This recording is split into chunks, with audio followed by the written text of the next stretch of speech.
All right. Good evening, everybody. Welcome back to Exploring the Lord of the Rings. I'm Corey Olson, the Tolkien professor, with you as always. Delighted to be back after a week off here. It's been 2 weeks since we've had class. Tuesdays in which class doesn't happen are kind of weird, I have to admit. Last Tuesday, I'm sitting there, in like this guest house with my in-laws and my in-laws, kind of sitting in a corner and being like, I'm not teaching class. This is so weird. Anyway. Welcome. Glad to be back. Hope everybody who had holidays had good holidays, and that we're all back and ready to go. Tonight is a big night because we're getting not only to the next poem, which is always fun, but we are getting to the troll song, which means that tonight it's time for the troll song sing-along. I'm so excited. I've been looking forward to this for a long time. So we're going to do that in just a minute. Two really quick announcements. One thing I wanted to share really quickly, just a kind of a cool thing. So you'll remember that through last month we were doing our fundraising campaign, and you may remember that I had said that our goal for our annual fund for the year was $60,000 to support Signum University and keep it running, and that we ended the campaign, we ended the webathon like 98% of the way to our goal, which is awesome, by the way. I mean, to be 98% of the way to our annual fund goal, both in gifts and pledges by the, middle of October is spectacular. Our fiscal year goes through July. So, we're still in the first half of it. Anyhow, but we were like 98%, which was also, so it was awesome, but it was also kind of tantalizing, right?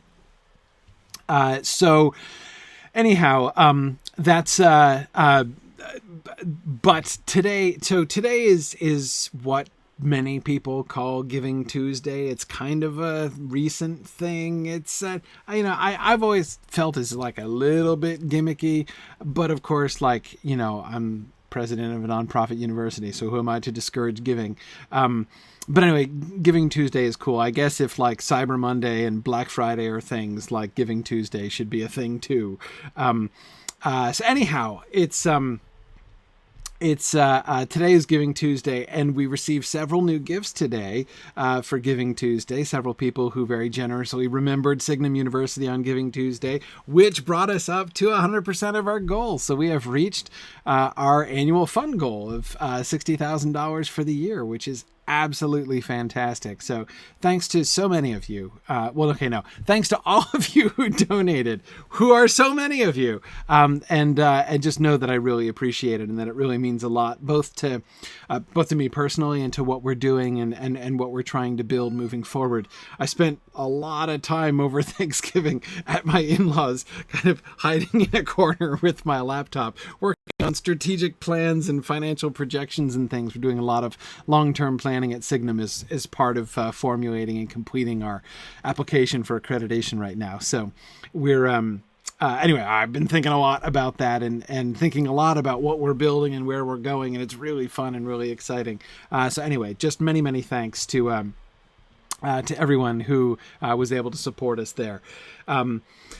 Now, one other brief, I just wanted to share that, and thank you guys. The second thing is, I just wanted to make you guys aware that we're running a special thing for the holidays at Signum. It's if you wanted to, if you're looking around for sort of a different gift for the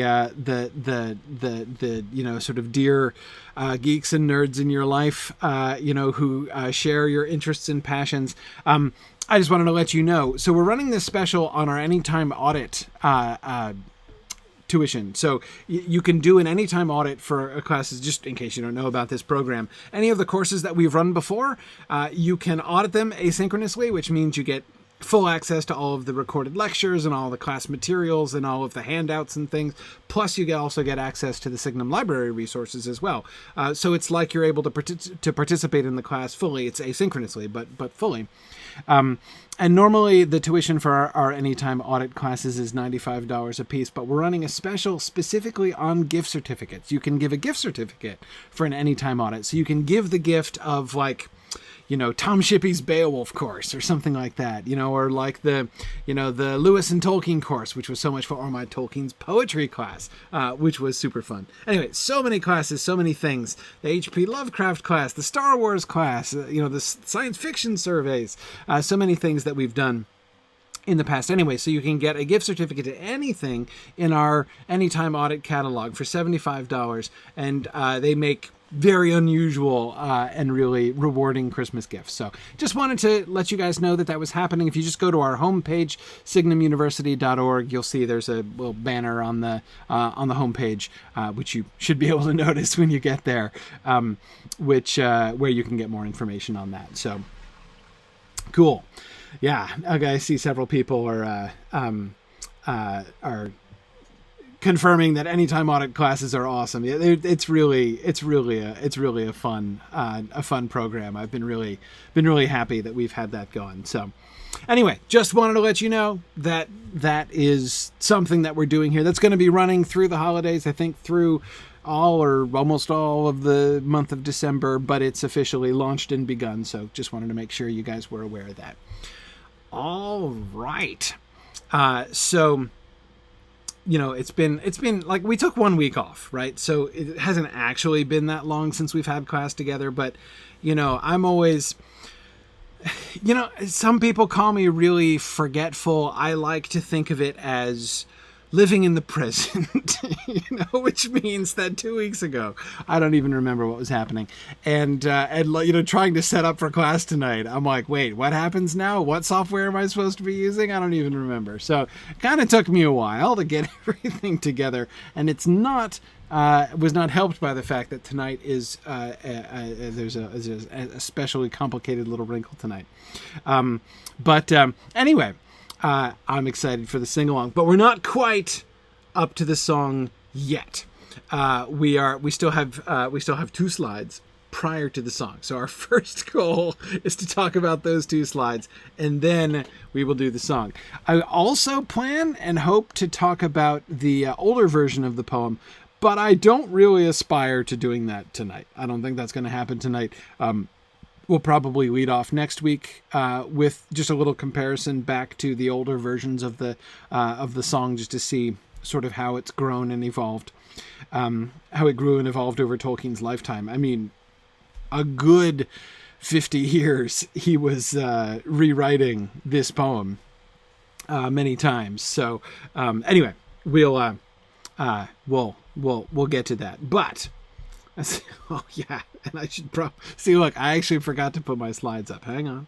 All right, let's see. Let's get this together here. Let's see. Okay. See this. Hang on. See, I forgot to put my slides down. Of all the things. Hang on. getting things together here. All right. And there we are. There's my slides. Let me pull them over here. Okay. There we go. Almost time for the troll song sing-along. We're all going to sing together. You, me, our very special posthumous guest. It's going to be awesome. So, okay. But first, let us do our other 2 slides. Okay. So we had just gotten to the final reveal. You'll remember how, forgive me the terrible pun, but you'll remember how Strider was trolling them, right? How we were pretty sure that Strider picked up way earlier that, very, very early on. Probably as soon as they hit the trail coming down, he knew where he was, right? Certainly after they found the troll hole, he knew exactly where they were. And the way that he kind of continues to, doesn't exactly egg Merry and Pippin on, but, sort of the way he humors them and the way they're running on ahead and being really serious and contributing, right? Is kind of cute, right? And I think it's important, and we talked about this a little bit last time, but I think it's important because we see this is this moment of kind of camaraderie that we see, especially between Strider and Merry and Pippin, who have been much more on the outside, right? We were looking at, sort of Strider and Sam having, heart-to-hearts, right? And we saw way back in The Prancing Pony, right, in the conversation between Strider and Frodo, how the two of them were kind of coming to understand and sort of respect each other more, right? Sam took a little longer to warm up to him, but I think it's pretty neat to be able to see what looked like sort of efforts, I think are efforts that Strider is putting forth in order to, kind of get to know the other hobbits, right? To kind of connect with the other hobbits a little, all three of the other hobbits, a little bit more. And yes, Karita, it is nice to see Strider being funny, right? Even though, he's not exactly cracking jokes, but you can see, like, he's got to be holding in his laughter all the way through this past section, right? So remember, he's just picked up his stick, right? Strider's primary weapon of choice. He's picked up his stick, which of course is also a nostalgic weapon to pick up as you're approaching this particular glade containing these particular trolls, right? As we were recalling last time how Thorin Oakenshield, defended himself.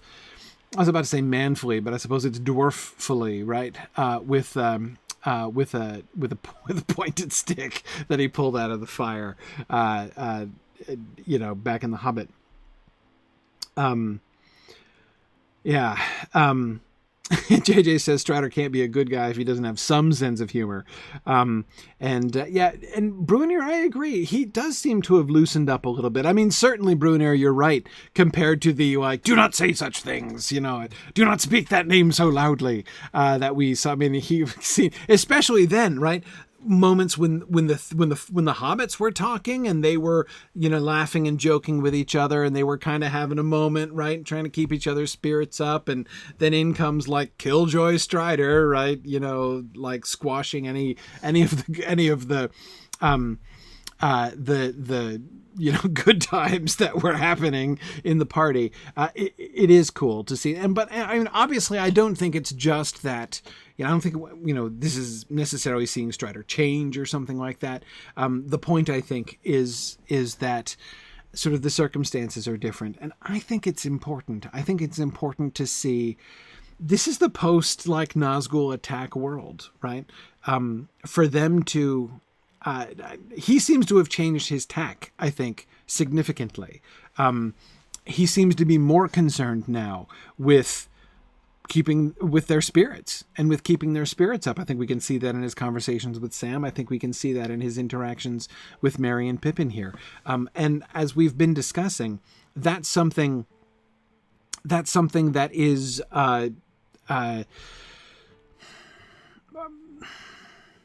tactically significant, right? When we're talking about this current world where, the challenge that Strider is facing right here as he's trying to make his way to Rivendell with the Nazgul dogging him, right?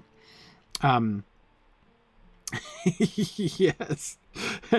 Now, it's interesting that Tora Martha just said, this grimace is my happy face, right? And Tony Mead was saying he has resting grim face. It's interesting because I forget, and I'm blanking on this once again, like memory, but one of my students, and I can't remember who, was pointing out, was it Sparrow? I can't remember. Somebody was pointing out, this sounds like a Sparrow kind of thing to observe, which is why it makes me think of her, because it's particular Hobbit usage and it's Hobbit word usage, which makes me think of Sparrow. And that is the coinciding of the word grim with kingliness, that like kings are often described as grim in Tolkien. Grimness is a sort of very common associated factor with kingship. So again, I was just interested to be reminded of that by Tora Marthan and Tony, both thinking about grimacing and about grimness, right? Mad Violinist, exactly. Bard is the grim-voiced man who, of course, becomes king, right? Absolutely. Grim. I always think Mad Violinist. I always think of Bard first too when I hear the word grim.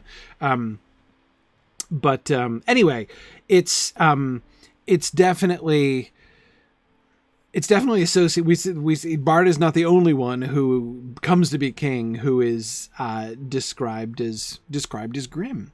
Anyway, so that Strider should be a little grim is kind of in character, right? You know, it's kind of having the gravitas of the you know, his position, right, of his line. However, we see that it's not a setting he can't turn off, right? And it's neat to see some sort of flexibility beyond that. Yeah, Brunir, no, it's not exactly that like every king is always grim. I agree. Theoden isn't very grim. Theoden is one of the most sort of cheerful and friendly. I mean, once he gets over his, you know, issues, he's one of the most cheerful and friendly of the kings that we meet. No, the point was actually made about the actual usage of the word. Like a large number of the times the word grim is used, it's about kings. But anyway, yeah. Lilith says, as if those who are grim are also wise and experienced. Yeah, well, Lilith, again, here I come back to Bard, right? Bard is the grim-voiced man, and it is his grimness, even what sounds like pessimism, right? Just simple, you know, expecting the worst all the time, which leads Bard to do what he does and to be who he is during the defense of Esgaroth. Yeah. Anyway, I don't want to go too far down that rabbit hole, but so let's get back to our slide here. Let's do a slide, shall we? Okay. The sun was now high, and it shone down through the half-stripped branches of the trees, and lit the clearing with bright patches of light. They halted suddenly on the edge, and peered through the tree trunks, holding their breath. There stood the trolls, 3 large trolls. One was stooping, and the other 2 stood staring at him. Strider walked forward unconcernedly. "Get up, old stone," he said, and broke his stick upon the stooping troll. Nothing happened. There was a gasp of astonishment from the hobbits, and then even Frodo laughed. "Well," he said, "we are forgetting our family history. These must be the very 3 that were caught by Gandalf quarreling over the right way to cook 13 dwarves and 1 hobbit." "I had no idea we were anywhere near the place," said Pippin. He knew the story well. Bilbo and Frodo had told it often, but as a matter of fact he had never more than half believed it. Even now he looked at the stone trolls with suspicion, wondering if some magic might not suddenly bring them to life again. "You are forgetting not only your family history, but all you ever knew about trolls," said Strider. "It's broad daylight with a bright sun, and yet you come back trying to scare me with a tale of live trolls waiting for us in this glade. In any case, you might have noticed that one of them has an old bird's nest behind his ear. That would be a most unusual ornament for a live troll." Mad Violinist says, "And once more, Strider has a broken primary weapon." Yeah, he's just more comfortable that way, Mad Violinist. It's easy. Yeah. I love the way that the narrator sets us up for this, right? On the one hand, we get the narrator kind of plays along with Strider's joke right up until the end, right?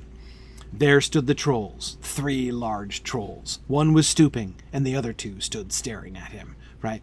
As if we're getting an action scene in the middle of the action, right? Which is, of course, what it looks like, right? But, of course, the narrator has set this up for us, has set up the joke in the previous paragraph. The sun was now high, he says, at the beginning of the paragraphs, right? The sun was now high, and it shone down through the half-stripped branches of the trees. and lit the clearing with bright patches of light. So it's not just that the sun is out, right? There are beams of sunlight throughout the glade, even under the trees, right? Because the branches are half stripped, so the sun is coming right through.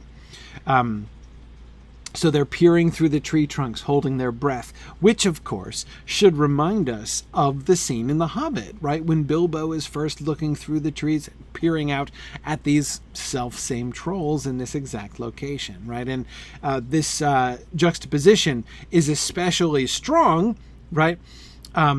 When you think about, if you remember Tolkien's illustration, right, the drawing that he did for The Hobbit, the black drawing, right, with the white lines of the troll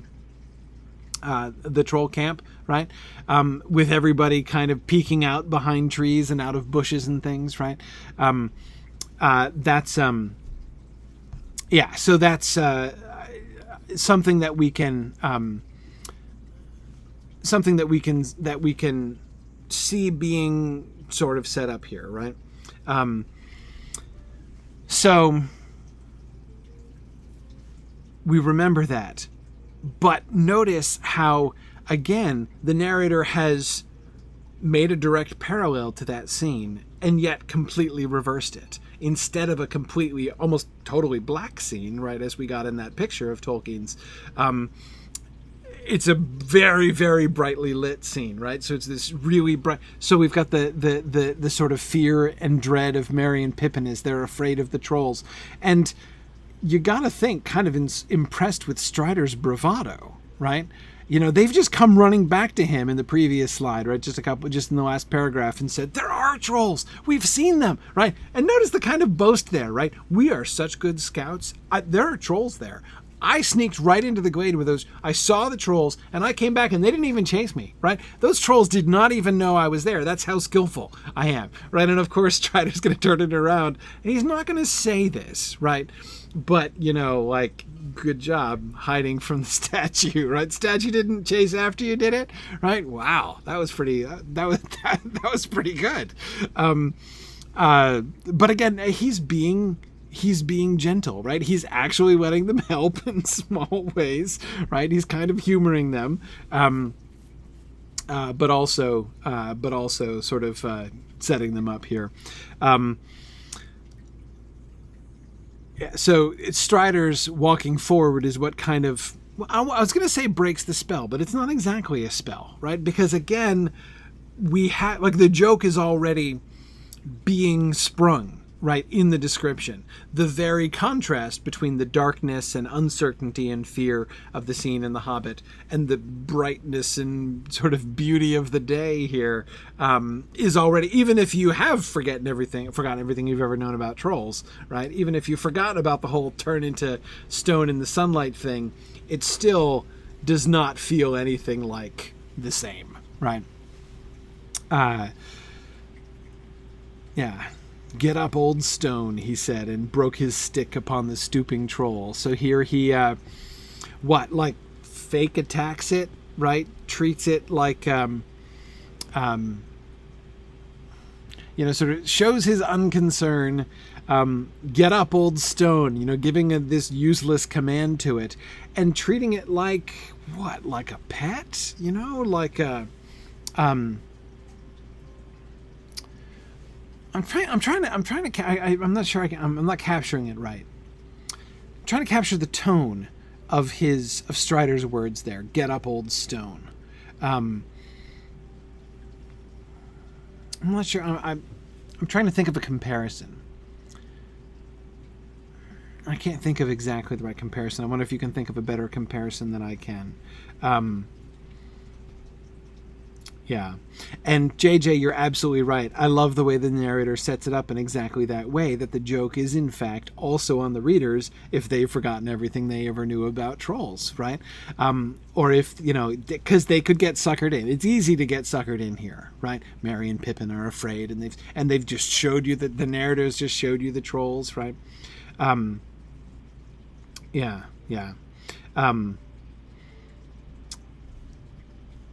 Yeah, it does almost sound like a common expression, Tony. And I mean, it's certainly, yeah, Matt, I agree. It is almost like it is almost like fan service for Hobbit readers, right? This scene. But of course, it's more than obviously the role that the Hobbit story has within this story, as Frodo's going to go on to talk about. It's more than just about for the fans of the outside readers of the Hobbit. But I agree. If you haven't read the Hobbit, a lot of this joke is going to be lost on you here. Zeph and I agree. I do think that he does sound like he's almost like he's mocking the trolls. Definitely. Get up, old stone. Yeah, definitely. That's interesting. Xenia was just saying that it's almost like Tom Bombadil and Old Man Willow. That's a little more personal, Xenia, I would say. I mean, like you let them out again, Old Man Willow, right? As he's beating on the tree with his stick. There's certainly, especially the beating with sticks is a parallel. But it seems a little bit more talking to a neighbor in Tom Bombadil's case than in this case. But Tom, I agree with you. It is a signal that we're not in the Hobbit anymore, right? We can see the contrast, and we've been talking about this a little bit, right? I mean, thinking about we've come to the place where Bilbo had his adventure that happens in chapter 2 of The Hobbit, right? His first adventure on his journey, right? He made it all the way to here before he had any adventures of any kind, right? Other than forgetting his pocket handkerchief when he left.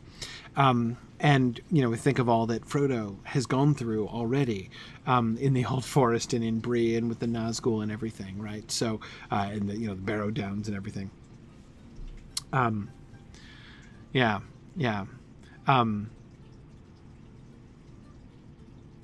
Interesting. Mike hears relief in Strider's tone, like here's a problem he can deal with.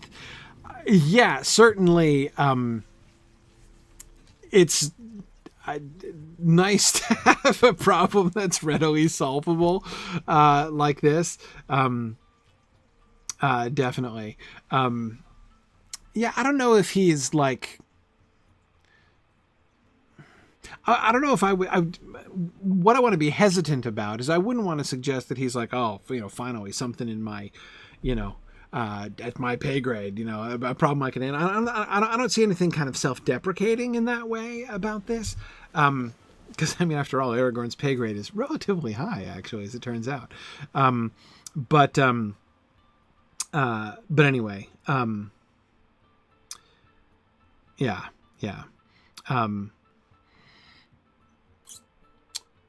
but certainly it is nice for him to be able to have a situation that, an apparent crisis that can simply be taken and transformed, not only just handled, right, but transformed into a positive thing, right? He plays it really well for laughs so that all of them, even Frodo, and we have seen the struggles that he's having and how much pain he's in and how close he's getting to the Wraith world. Even he laughs, right? Even his spirit is lifted by this. And Forthalis, that's exactly something I keep coming back to here. This is also medicine for Frodo, right?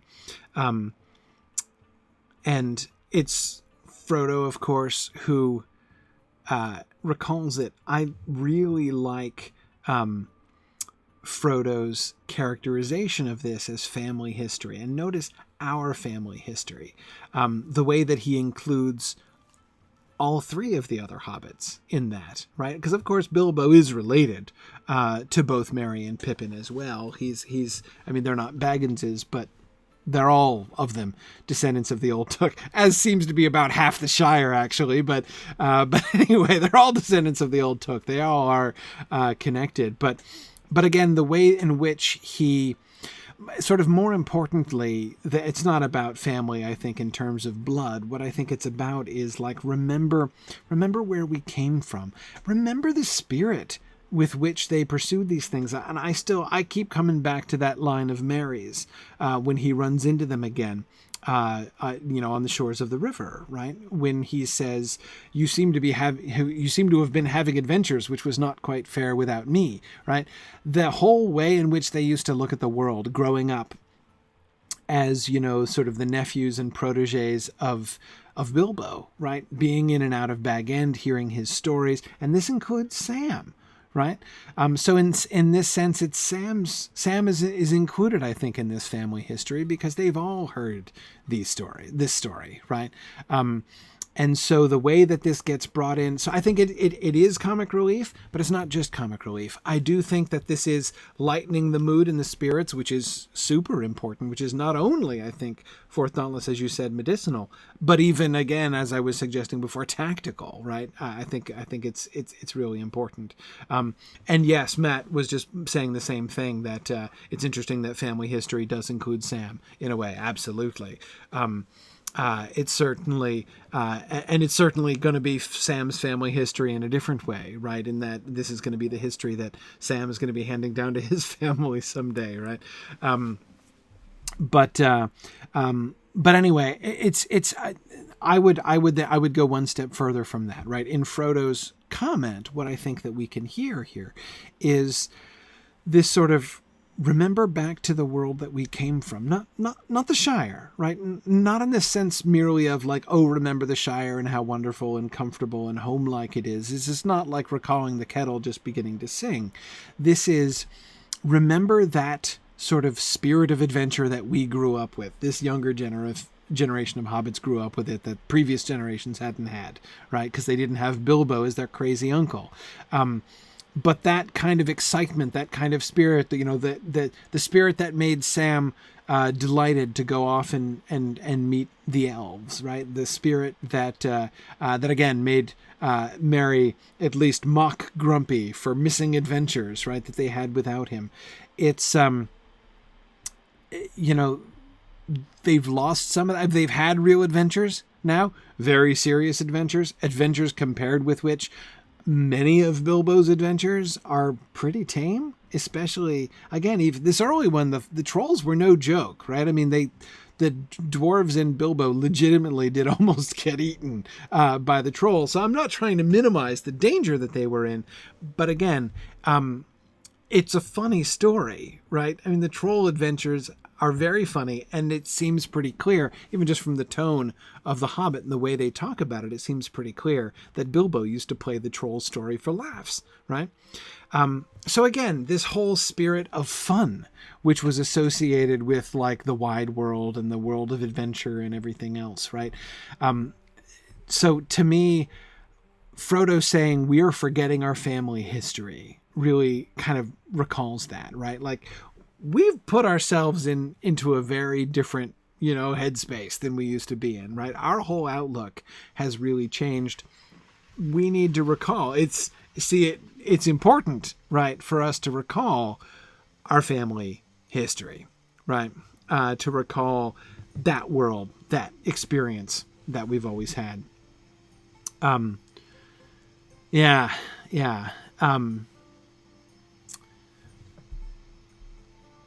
Yeah, good. Yeah, good. Yeah, Simon says because Gandalf chose a bad time to disappear. Yeah, and once again, of course, we have that parallel. And notice that's what, Simon, I wasn't even thinking about this, but you're right. Notice that's what Frodo emphasizes, right? These must be the very three that were caught by Gandalf quarreling over the right way to cook 13 dwarves and 1 hobbit, right? Yes, that's the time when Gandalf came back. Gandalf was unexpectedly away, and he comes back in the nick of time to save the day, right? As Gandalf might say, that might be an encouraging thought, right? Yeah, maybe it is.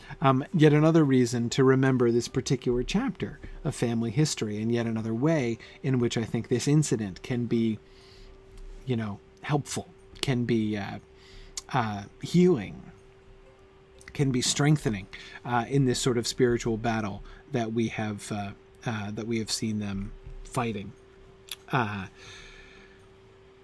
Interesting that Pippin had never more than half believed the story. This also suggests to me that Bilbo had played this story for laughs, right? There are a couple ways we can read this, right? One is thinking that, Pippin basically suspects Bilbo of just exaggerating a lot of his stories, right? So that Pippin retains... I don't think that, Pippin is skeptical that these things exist, right? Pippin is clearly not saying, cabbages and potatoes are better for you and me, right? So I don't think he doubts the existence of dragons or elves or things like that. I think it is possible to read this as suggesting that Pippin felt that Bilbo was exaggerating, right? And that, sure, yeah, he must have had adventures, but probably it didn't go exactly like that, right? But in any case, it's... I think there's another way to read this, though, and that is about this particular incident. I don't think this necessarily need be something that we project onto Pippin's reception of Bilbo's stories as a whole, right? The paragraph does specifically say it is talking about this story, right? This story that they knew well. Bilbo and Frodo had told it often, but Pippin had never more than half believed this story, right? So maybe, Bilbo's desire to tell a funny story made it sound so slapstick that he was like, come on, surely that didn't, Bilbo's having me on, right? Surely it didn't happen exactly that way. Yeah. And that's interesting, Tony. Tony says he's always had the headcanon that Bilbo made up the talking person, maybe even the troll conversation, in order to make the story more palatable for kids. I like the idea that Bilbo told a sort of a child-friendly version of the story. And it certainly kind of fits with this moment, right? With this atmosphere of, and again, of the young Pippin reserving his skepticism about whether or not Uncle Bilbo is telling this story exactly straight. Did this really happen this way? I'm not really sure about that, right? Yeah. Oops, sorry.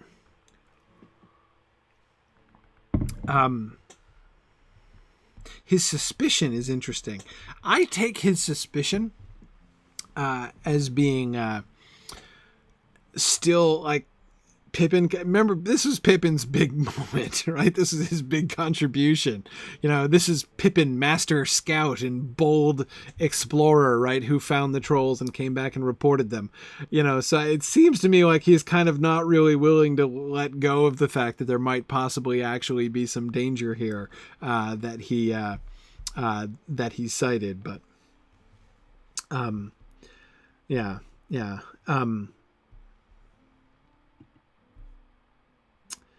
Yeah, good.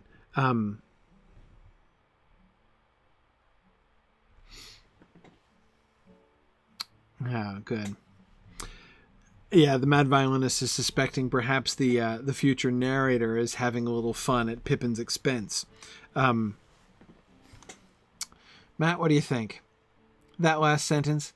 Even now he looked at the stone trolls with suspicion, wondering if some magic might not suddenly bring them to life again. Frodo or Sam? Frodo or Sam? Who do you guys have for that sentence?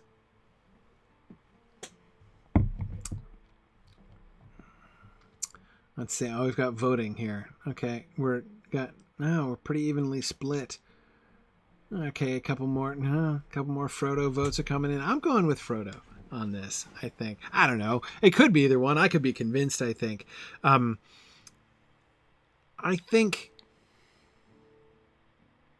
Well, it's not that Sam wouldn't kind of make fun of Pippin, but the tone of it the tone of the making fun sounds a little bit more Frodo-like to me. The older cousin tone, yeah.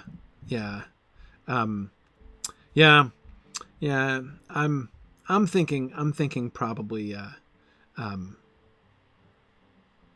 yeah, Boomful, that's a really good point. Boomful says, well, it's not praising Frodo or Bill the Pony, so it's probably not Sam. Yeah, well, certainly it definitely works the other way around, Boomful, right? I mean, like, on the one hand, when you get those passages which are really praising Frodo, you feel pretty confident that those are probably Sam passages, right? Yeah. Anyway, so then Strider comes in, right, pointing out how the mistake that they were making was doubly silly, right? It's not, they didn't just forget Bilbo's story. They should have known perfectly well, right? They should have known perfectly well what would happen. They should have known exactly where, as soon as they saw the cave, they should have remembered where they were.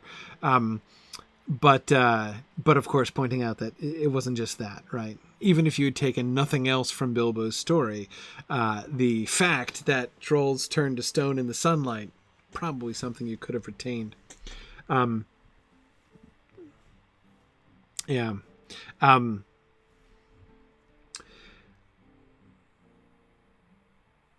Yeah, Mike points out that this is one of the few places in the story where Frodo has a genuine happy memory. And Mike, that's a good point.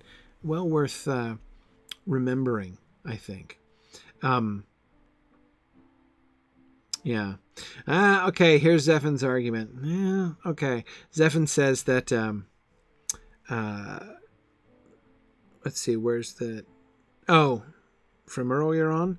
Frodo said nothing but Sam looks scared. That was in the previous slide. Frodo said nothing but Sam looks scared. Zephin argues that's clearly Sam saying that, right? And that this is a continuation of that section. Possibly. But see, I tend to think Sam's contributions are less like whole passages and more additions, right? Sort of glosses along the way. Yeah. Well, Matt, it is the narration here is inside Pippin's head, but not necessarily. This isn't telling us exactly Pippin's experience. Notice it's actually describing his externals, right? He looked at the stone trolls. Now, we do get the wondering if some magic might not bring them suddenly to life again. But this could be just sort of a description of his outward demeanor. Right? This doesn't necessarily, I think, argue for absolutely privileged information about what was going on inside Pippin's head. Possibly. But not necessarily. So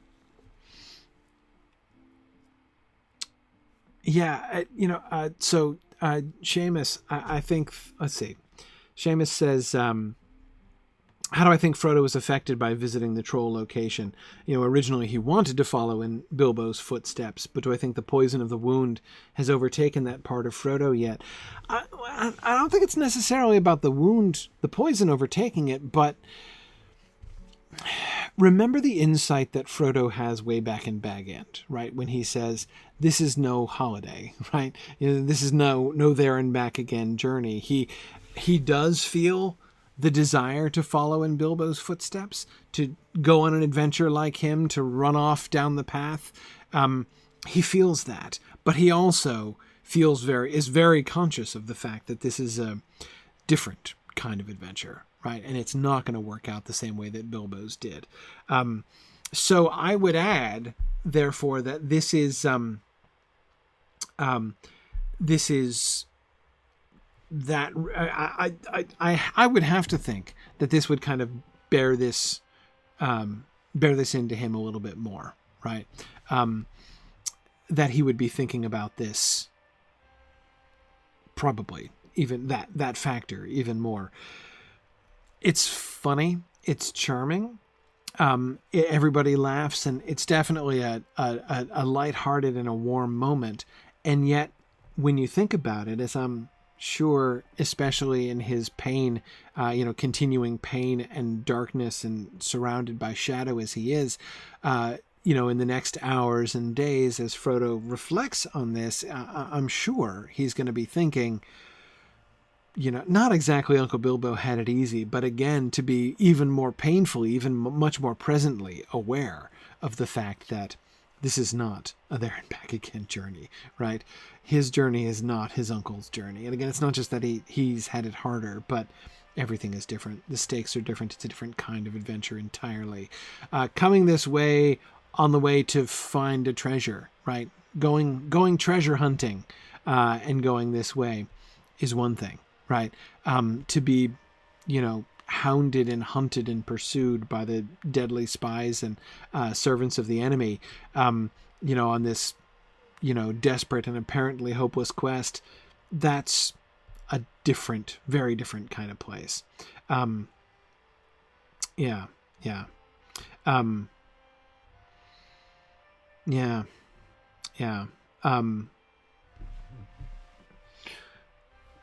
By the way, a couple of you before were asking, like, I think Tom, I think you were saying, do we think the narrator is actually, kind of setting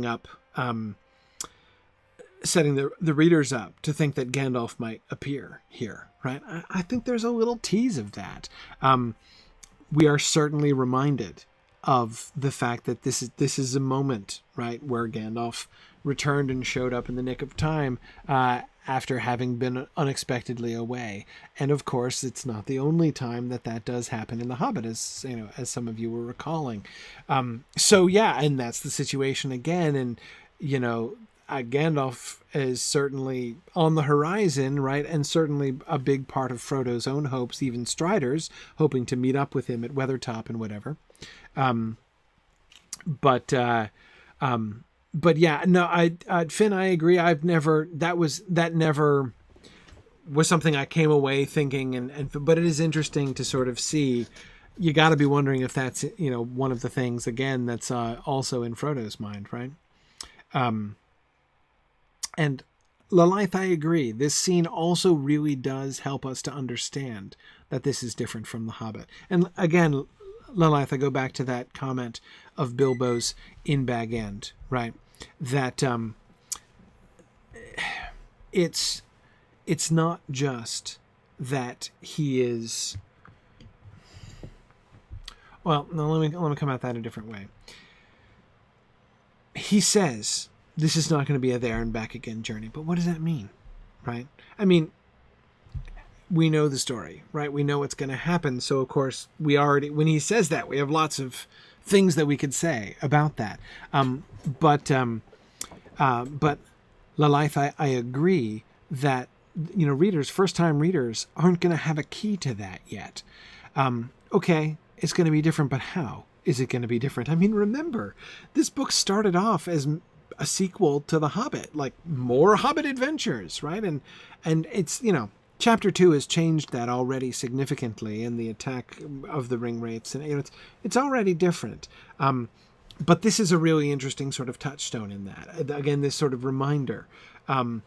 Remember how different we are. Even we as readers should feel very different thinking when we get to this scene and we think back to the, over these parallels. What Frodo's journey is, what kinds of dangers Frodo has been facing, the sort of the circumstances Frodo is under compared to Bilbo, right? And remembering Bilbo's adventure. And I do think that this kind of helps us to sort of put these things together. Yeah, Tony, I agree. Tony says he feels like Frodo always suspected that this might be a suicide mission. Yeah, I mean, I think that's what he's pointing to when he says, that he can, to go and to lose a treasure and not return as far as he can see. Or at least a life sentence, Mike, right? The best case scenario, right, is to stay on the run and stay one step ahead of, the hand of the shadow, right? And his hunters and spies who are pursuing you. And that's the best case scenario, right? Clearly. Yeah.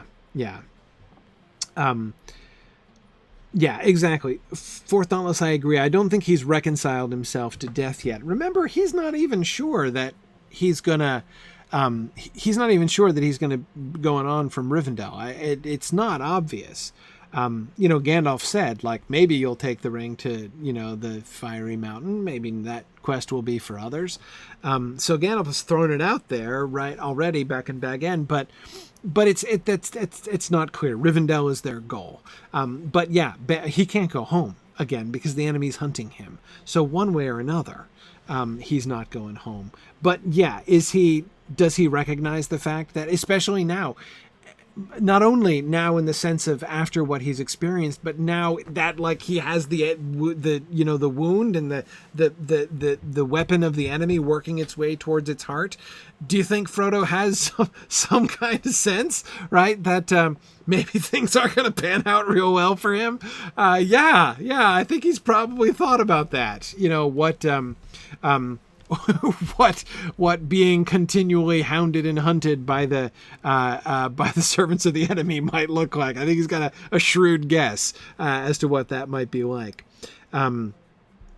Yeah.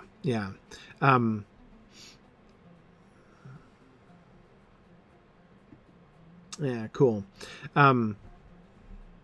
Yeah, Lincoln, of course, yeah, he's not aware of having the splinter in his shoulder, but again, he doesn't need to know about the mechanism, right? He just knows about the effect, and can tell the direction the needle is pointing, so to speak, right? I mean, he can feel the wound progressing and things getting worse and worse. Yeah, he definitely feels the power of the wound, and Aragorn has said there's some evil in the wound that is beyond my ability to heal. All right. Let's do our next one. They all laughed. Frodo felt his spirits reviving. The reminder of Bilbo's first successful adventure was heartening. The sun, too, was warm and comforting, and the mist before his eyes seemed to be lifting a little.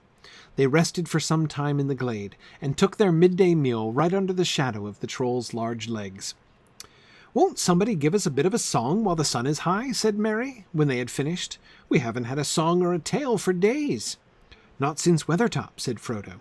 The others looked at him. "Don't worry about me," he added. "I feel much better, but I don't think I could sing. Perhaps Sam could dig something out of his memory."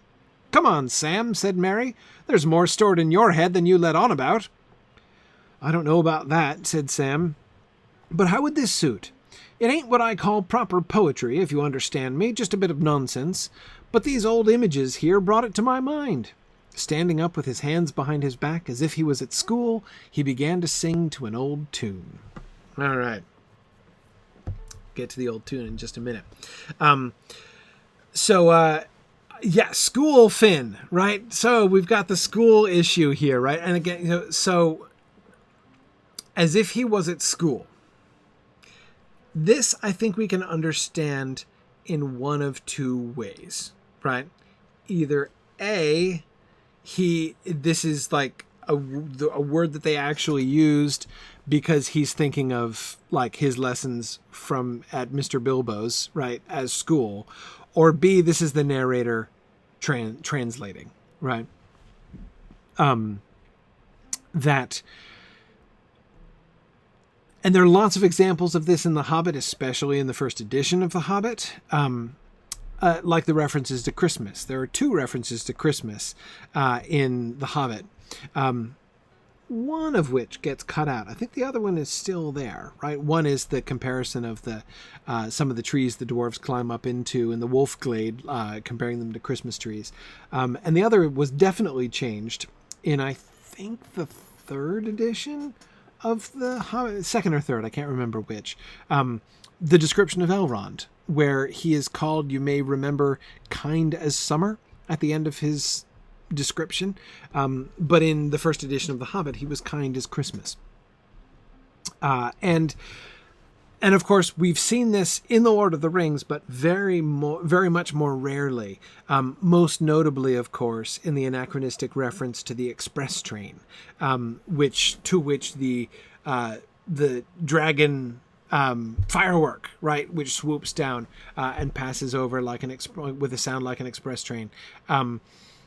That's clearly the modern narrator using the modern translator using a modern comparison in order to capture the sound, right? Which again was a thing that happened in The Hobbit a fair bit, much less so in The Lord of the Rings.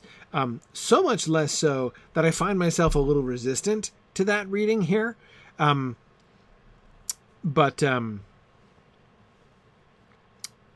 Yeah. Fourth Dauntless was thinking the same thing. But I don't know, like I said, I find myself a little bit resistant to it. And the primary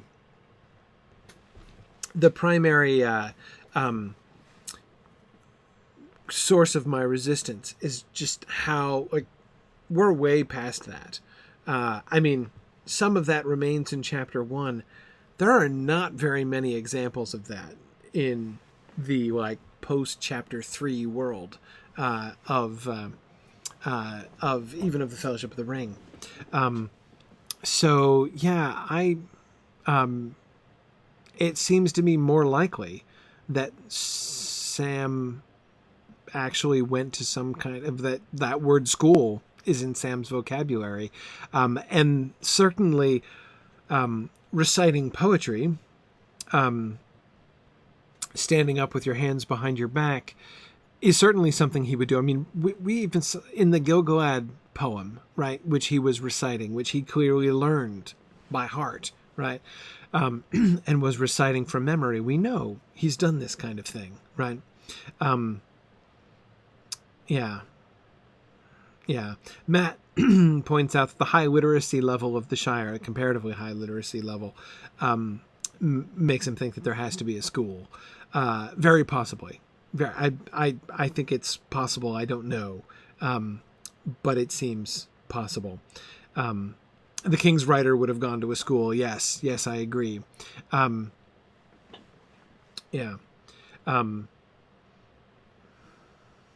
Right. Mad Violinist Bilbo learned him his letters. Yeah. What does that mean exactly? When in relationship to school, all right. I mean, we talked about Hobbit schools way back when we were talking about that original passage in chapter 1.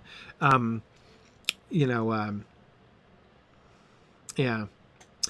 I mean, I can just believe, Bruce, that As If He Were at School is an addition of the modern narrator. I'm not categorically against that reading. I'm just resistant. That's all. Just a little resistant to it. I want to push back against that because it's weird. It's not impossible. It doesn't make it impossible. Just a little unlikely, and so I don't want to accept it too hastily. Is all. Yeah.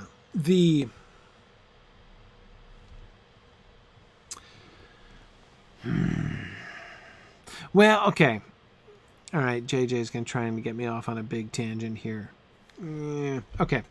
JJ says that sort of modern edition strikes me as more Lewis than Tolkien. No, having students in a modern day English classroom, in the middle of Narnia, right, and then having Aslan peek in through the window, like happens as happens in Prince Caspian, right? That's like Lewis. Tolkien wouldn't do that. So, do hobbits have schools? Maybe there is something like a school. Maybe they use that word school even. Would it look like a modern British school? No, it wouldn't look like a modern British school. What would it look like? Who knows, right? I certainly think that Sam is probably not the only Hobbit child who learns his letters from Bilbo. I would be very surprised if that were the case.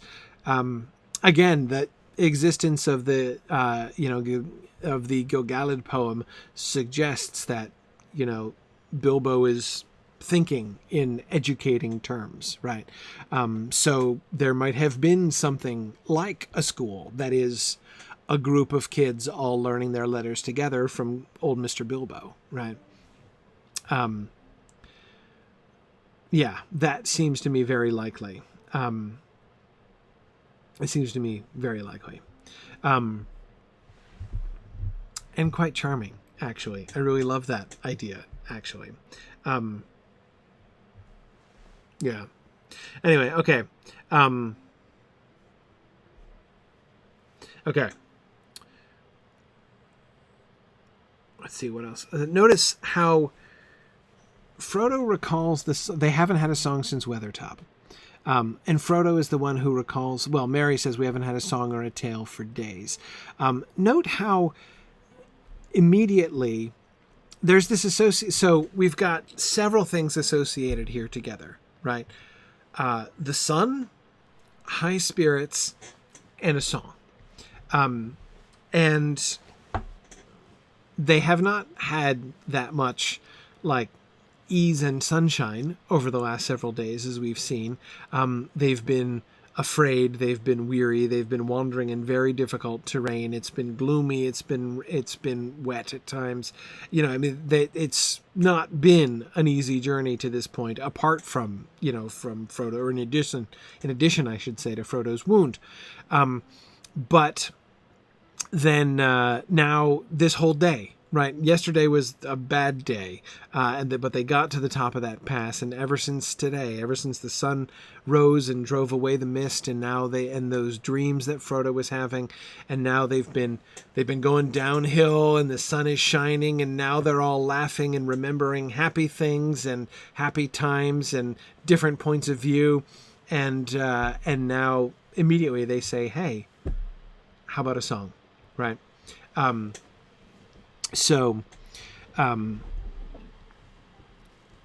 the recollection of the song on Weathertop is interesting, again, especially in light of what we've been talking about the medicinal and tactical value of this whole incident, right, for them.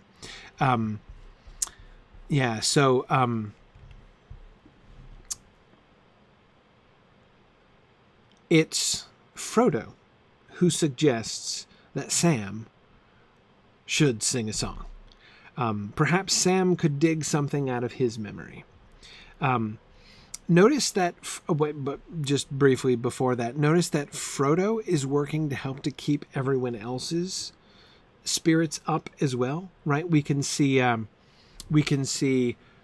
Frodo, like Strider, seeming to recognize that,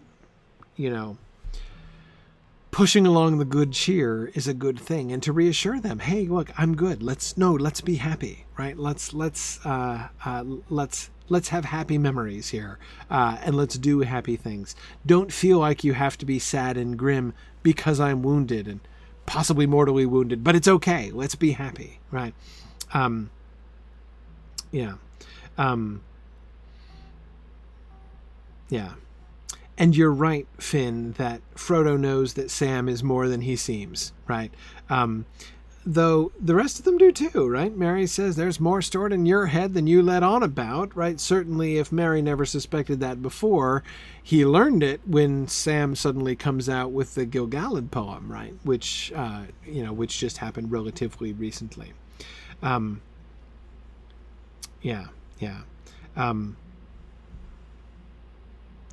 There's more stored in your head than you let on about. And Sam says, I don't know about that. Right?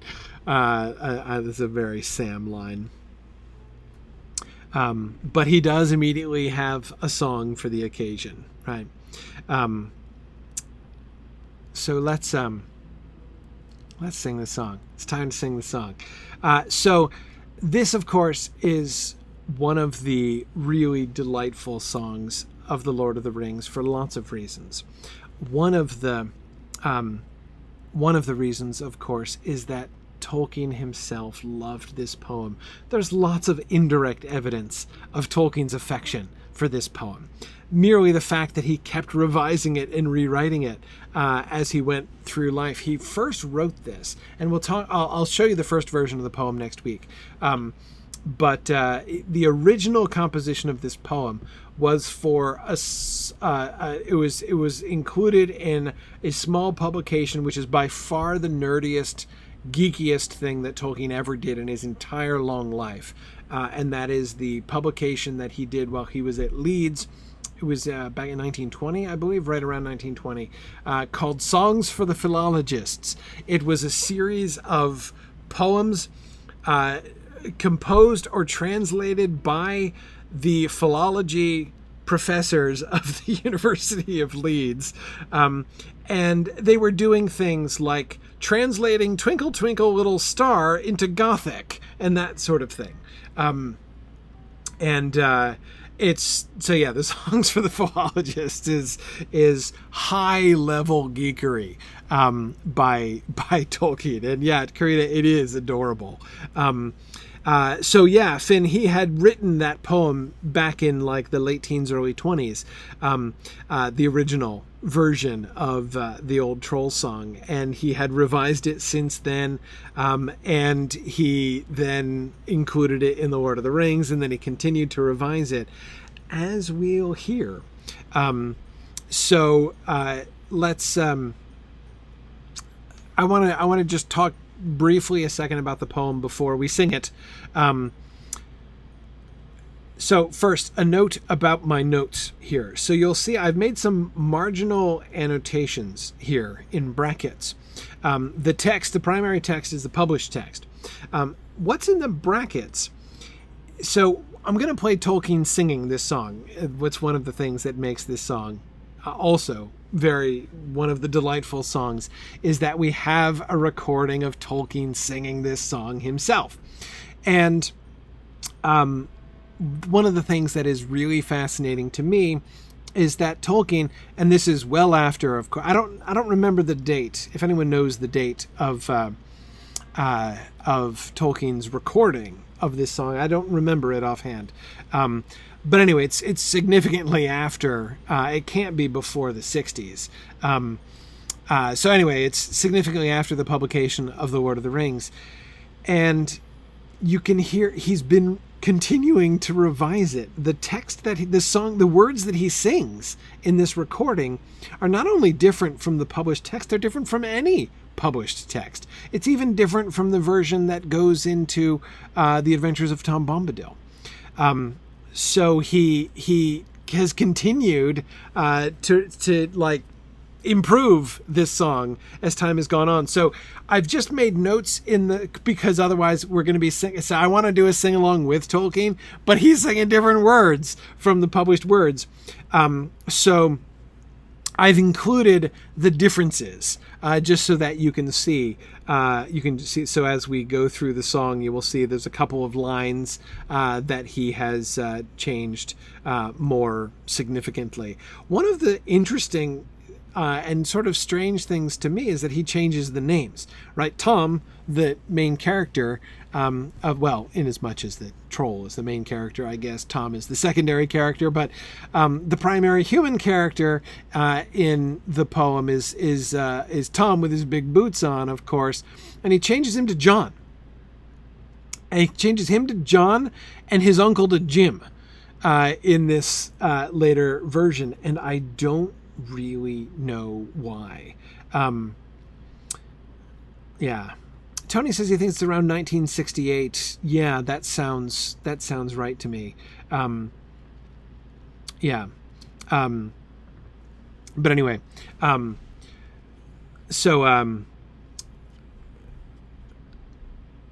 let's listen first so that you can get the hang of it, because I will tell you, I didn't discover this recording didn't know about this recording for years and years and years reading the books. And I have to tell you that this poem escaped me for a really long time because I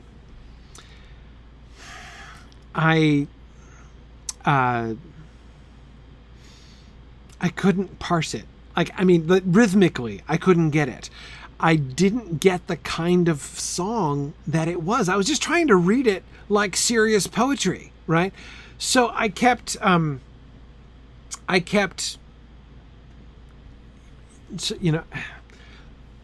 Troll sat alone on his seat of stone and munched and mumbled a bare old bone.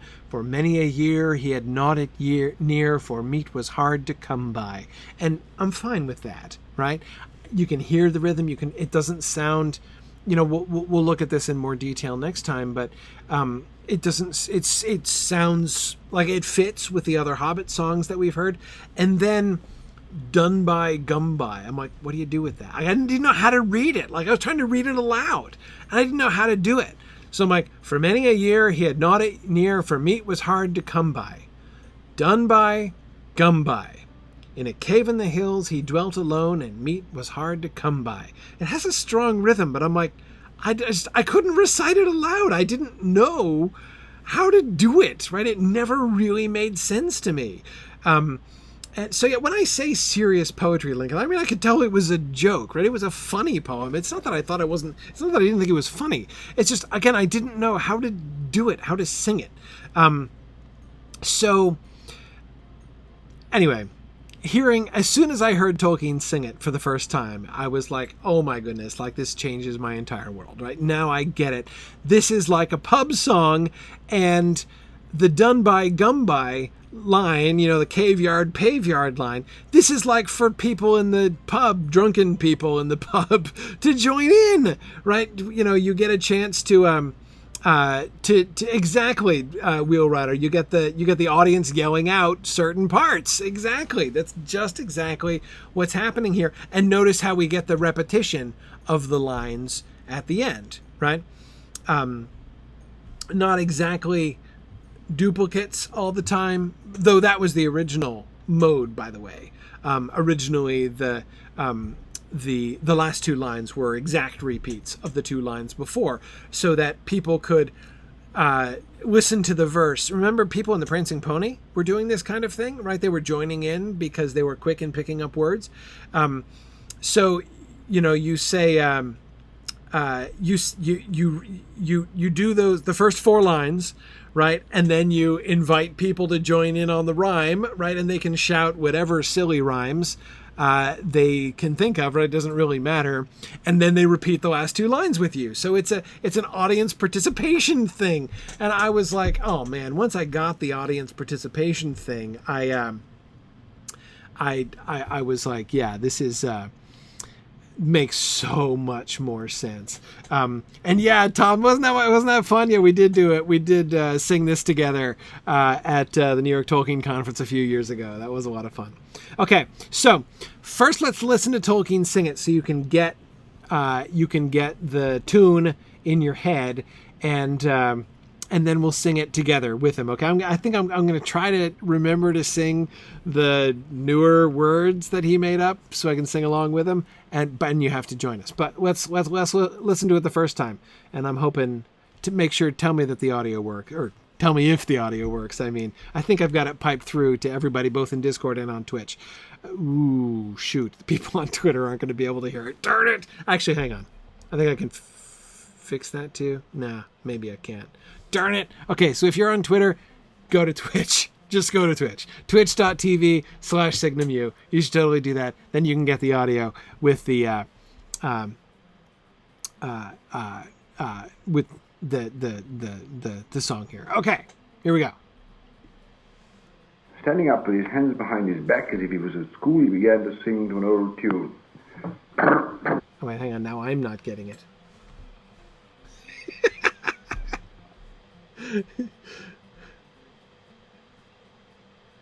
Did you guys hear it? Darn it. You heard it? Okay, I'm just not hearing it my own self. Hang on a second. I think I know why. Let me wait, because I can't sing along with him very well if I can't hear it. Got it. Okay, I figured out why. All right, here we go. Standing up with his hands behind his back as if he was at school, he began to sing to an old tune. A troll sat alone on his seat of stone and munched and mumbled a bare old bone. For many a year he'd gnawed it near, for meat was hard to come by, some by, gum by. In a cave in the hills he dwelt alone, and meat was hard to come by. Up came John with his big boots on, said he to the troll, "Pray, what is yon? For it looks like the shin of an Uncle Jim, as should be a loin in graveyard, caveyard, paveyard. This many a year has Jim been gone, and I thought he were loin in graveyard."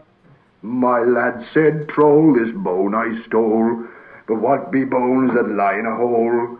Thine uncle was dead as a lump of lead afore I found his carcass. Harky, Marky, he can spare a bone for a poor old troll. He's got no use for his carcass. Said John, I don't see what the likes of thee, with an axe in leave should go making free, with a leg of the shin of my father's skin. So hand the old bone over, rover, trover, though dead he be, belongs to he. So hand the old bone over. For a couple of pins, as the troll and grins, I'll eat thee too and gnaw thy shins. A bit of fresh meat will go down sweet. There'll be a nice change from thine uncle, Sunkle, drunkle. I'm tired of gnawing old bones and skins. There'll be a nice change from thine uncle. But just as he thought his dinner was got, he found his hands had hold of naught. Before he could mind, John slipped behind and gave him the boot to larn him, warn him, darn him. A bump of the boot in the seat, John thought, would be the way to larn him. But harder than stone is the flesh and bone of a troll that sits in the hills alone. As well set your boot to the mountain's root, for the seat of a troll don't feel it, deal it, peel it. Old troll laughed, but John did groan, for his poor toes did feel it. John's leg is game since home he came, and his bootless foot is lasting lame. But troll don't care, and he's still there, with a bony bone from its owner, donor, boner. Troll's old seat is still the same, with a bony bone from its owner. All right.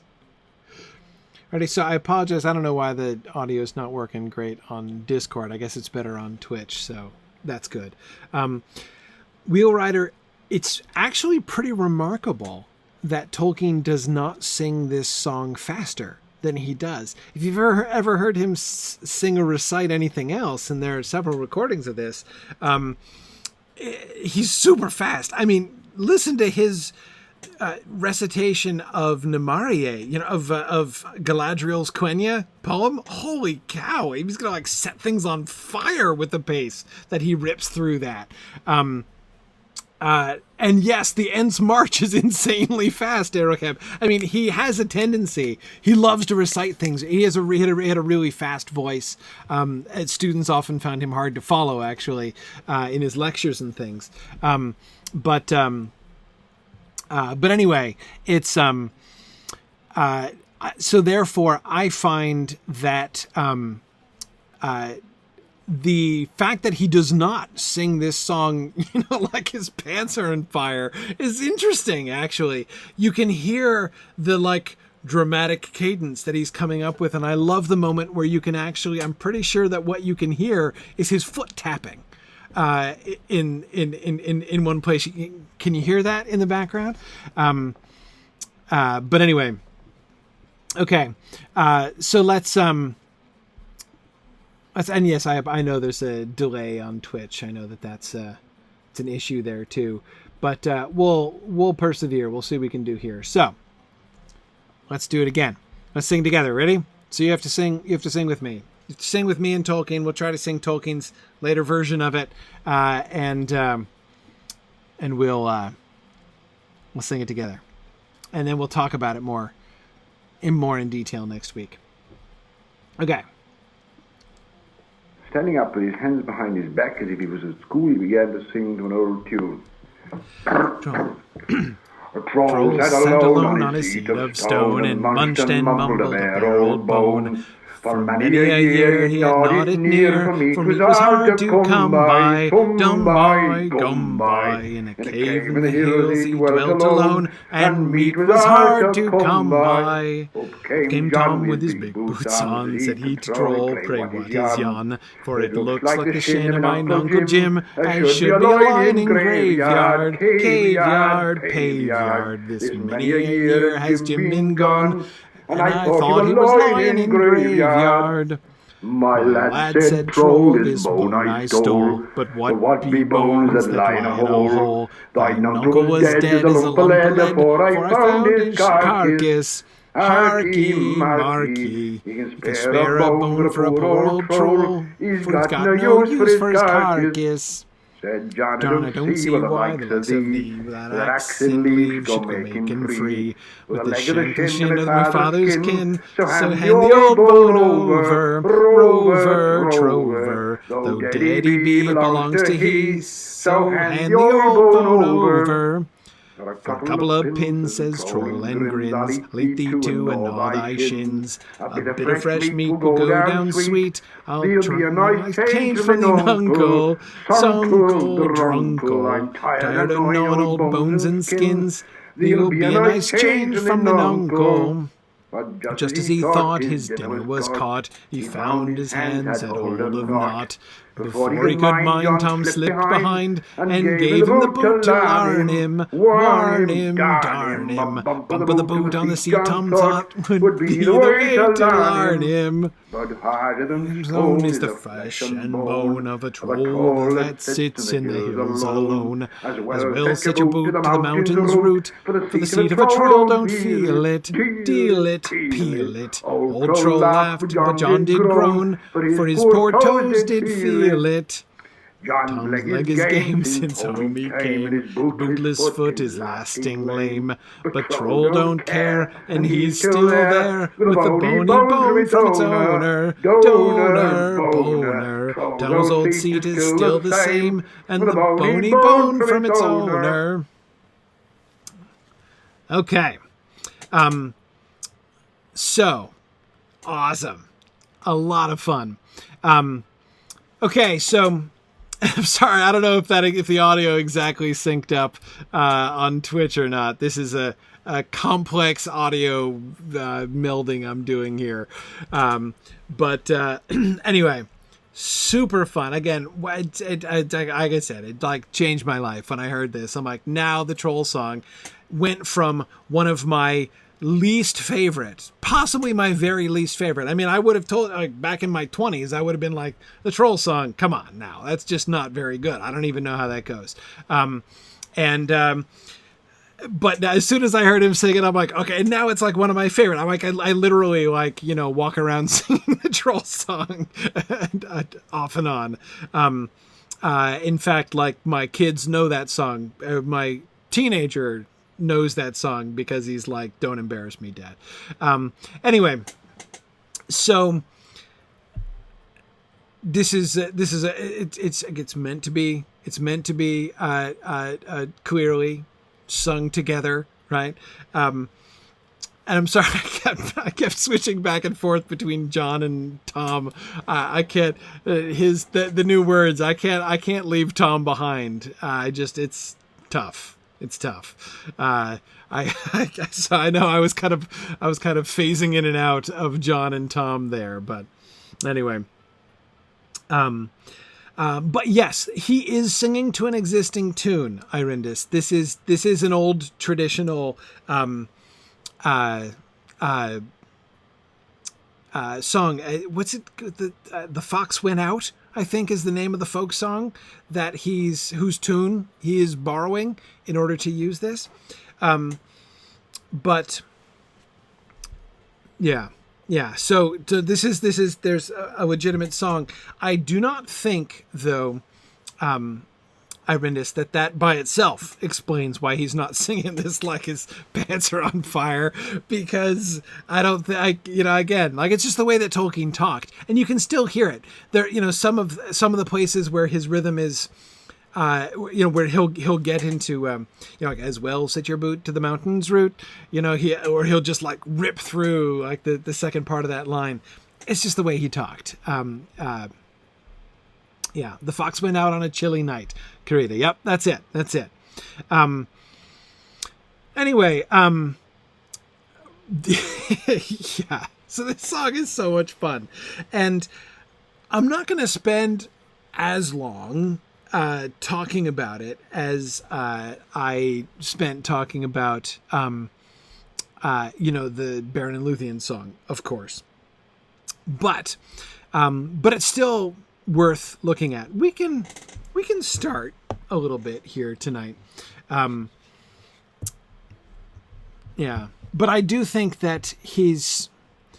But hang on, Irindus, I didn't quite finish responding to your comment there.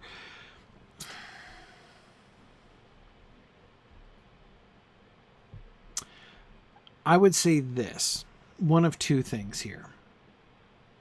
One is the sense of,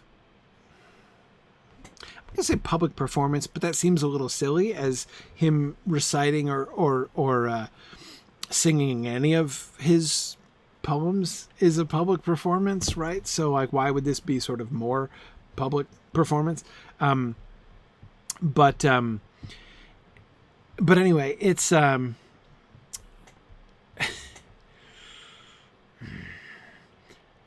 whole like setting of the song, right? That like the pub environment. You're not going to rip through this because there's that sense of like, again, like inviting everybody to sing along with you, right? And of that, again, those dramatic pauses I particularly like. But harder than stone is the flesh and bone of a troll that sits in the hills alone. That like the sort of the dramatic turn of the song at the end, right? When Tom's lesson, a bump of the boot on the seat Tom thought would be the way to larn him. And then we get the turn, right? And he clearly pauses there and sort of relishes the turn there at that point, just like you would do if you were playing up to the pub audience, right? Yeah. Anyway,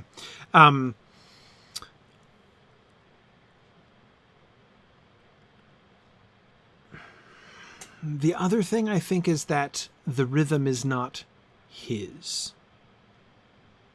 If you see what I mean, that is, the poems that he recites super fast are his poems, like his rhythms. He hears that quenya in his head. Like, now you know how he hears that quenya. I'll play it when we get there, I promise. We'll listen to it. Brace yourselves. And we'll listen to it together when we get to Galadriel's song next year. Yeah, that was a confident prediction. I think we'll get to it next year. Okay, maybe I shouldn't be so confident about that. Before the end of 2020, I will play for you Galadriel's song. But anyway, Elbereth Gilthoniel, Galadriel's song, the Errantry song. Errantry is a different example because Errantry is designed to, like, the whole point of it is that you read it as fast as you possibly can. So, anyway, yeah. But do you see what I mean, Irindus, when I say it's like, it's not, this one is not in his, it's his poetry, right? But it's not his rhythms.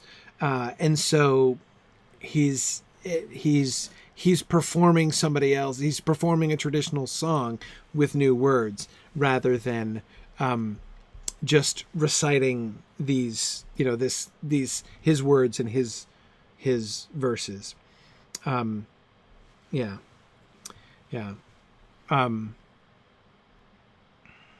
Okay.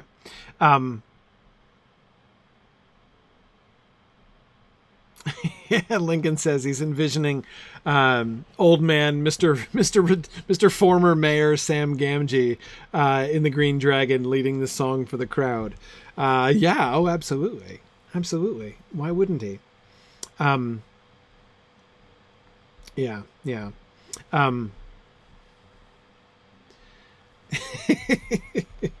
Tony says if we leave Rivendell by next Hobbit Day, you'll be impressed. Oh yeah, we do still have the whole trip through Moria as well, don't we? Before we get to Galadriel's song. Oh wait, no, and that song is at the end of Lorien. Oh, we've got the whole trip, the Galadriel's mirror, and yeah. Okay, so forget about that next year prediction. That's silly. But anyway, okay. Yeah, exactly, Wheel Rider. That's just what I'm thinking. The performing things that are self-composed versus made by someone else, that's sort of coming from the inside or the outside. That's exactly the distinction that I'm that I'm thinking there.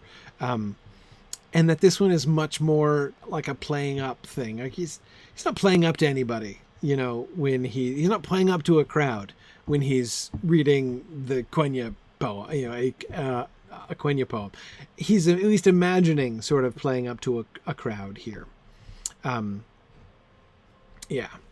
So, okay. Look at the rhythm. What's the meter of this poem? Predominant meter, anyway. Troll sat alone on his seat of stone and munched and mumbled a bare old bone. What's the rhythm? What's the fundamental rhythm?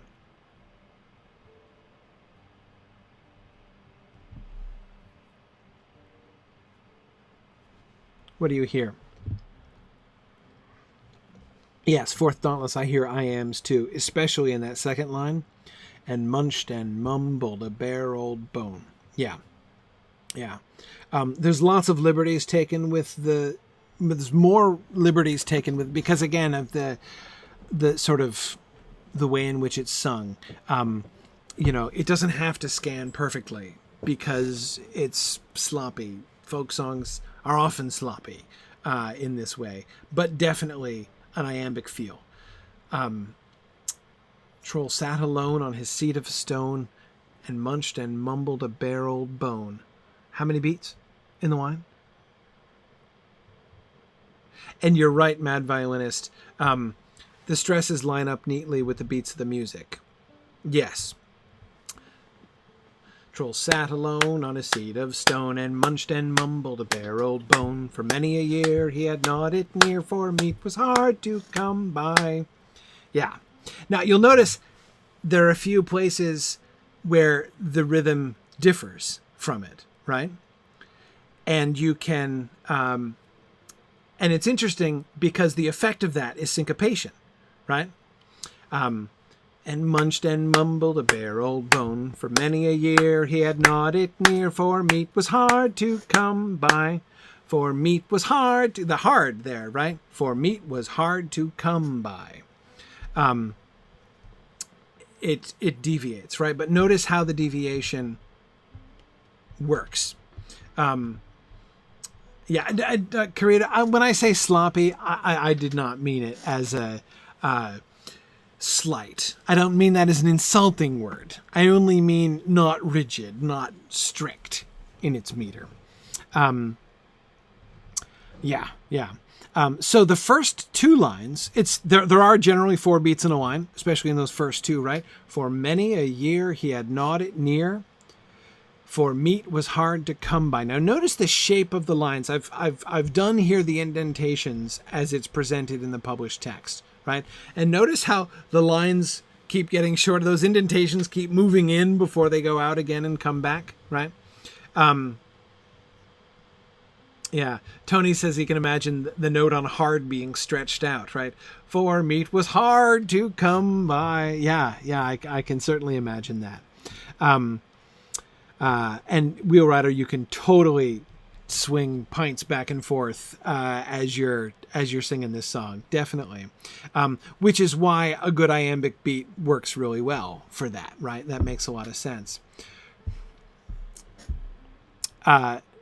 The reason we get this syncopation, the reason the last line doesn't work out the same way, for meat was hard to come by, in part, is that it only has the 3 beats, right?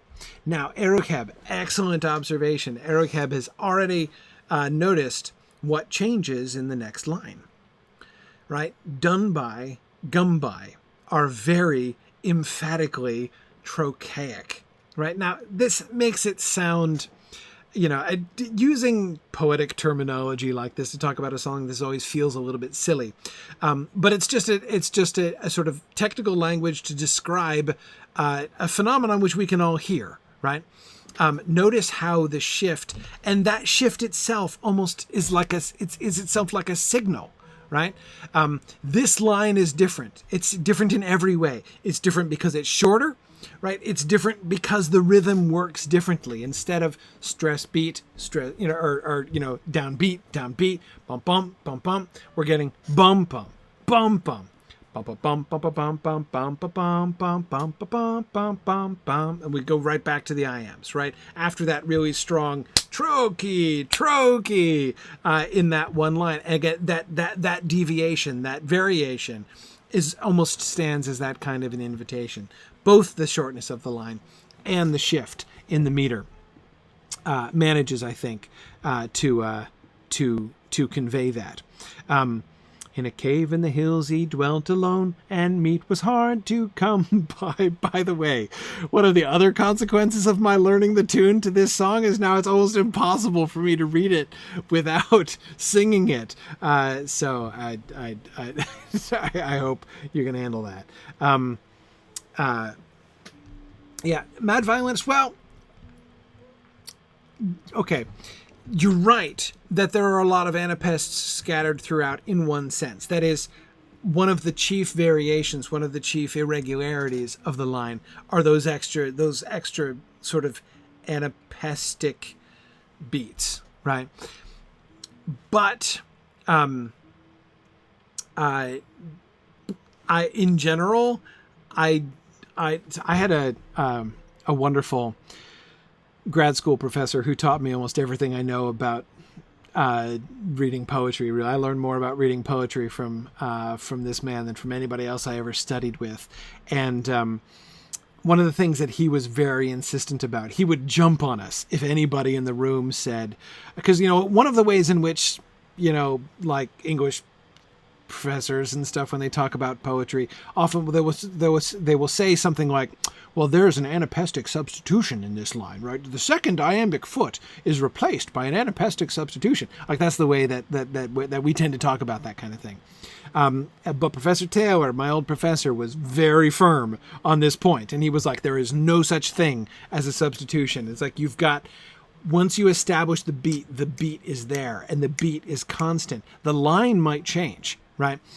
You can vary from the beat, and that variation might sound like an anapest, but you're not changing the anapest, right? And don't pretend that you are, right? So don't confuse things by saying, oh, it lapses into anapest for a moment and then comes back. No, it's iambic all the way through. It's just that that difference between the stress of the line and the technical term is the ictus, old Greek word, I think. The ictus meaning like once you set the metronome going, right, that keeps going in the background and it doesn't stop through the whole poem, right? Unless you get a shift like the shift to trochee in that one line, or like the shift to trochee in the one ring to rule them all, or rather the shift to iambs, in the one ring to rule them all line. Is it Latin? I couldn't remember, Tom. But anyway.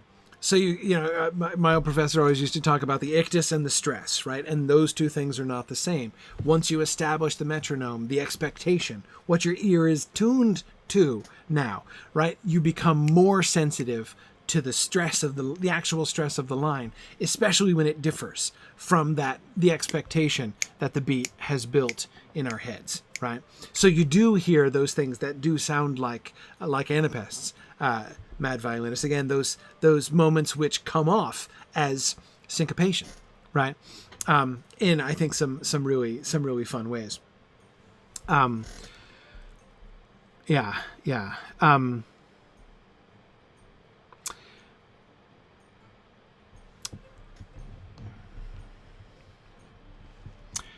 Some people have been asking here about the difference between song and poem, between writing a song and writing a poem.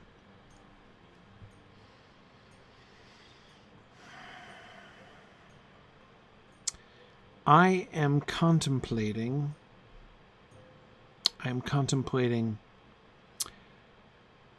how much to duck that question. I would say only a little bit. Okay, I won't duck it entirely. There are different... Okay.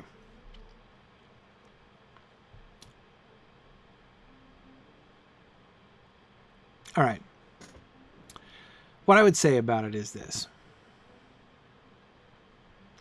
The further I'll say it a different way.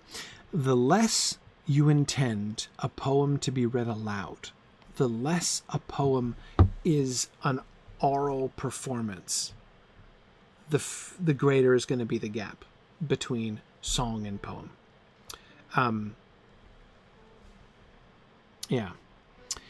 The more your poem is meant to be heard and chanted, the less of a difference there's going to be, the less of a gap there's going to be between song and poem.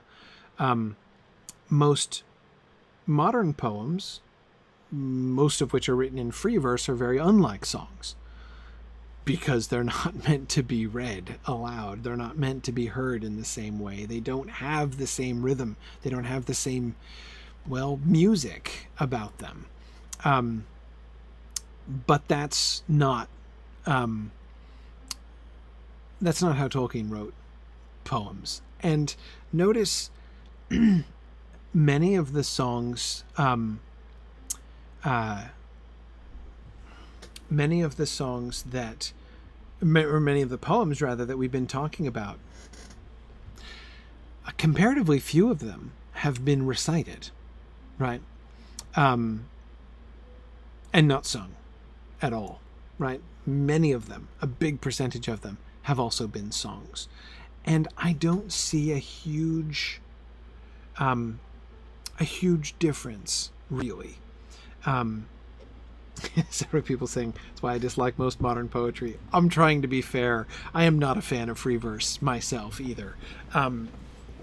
I also prefer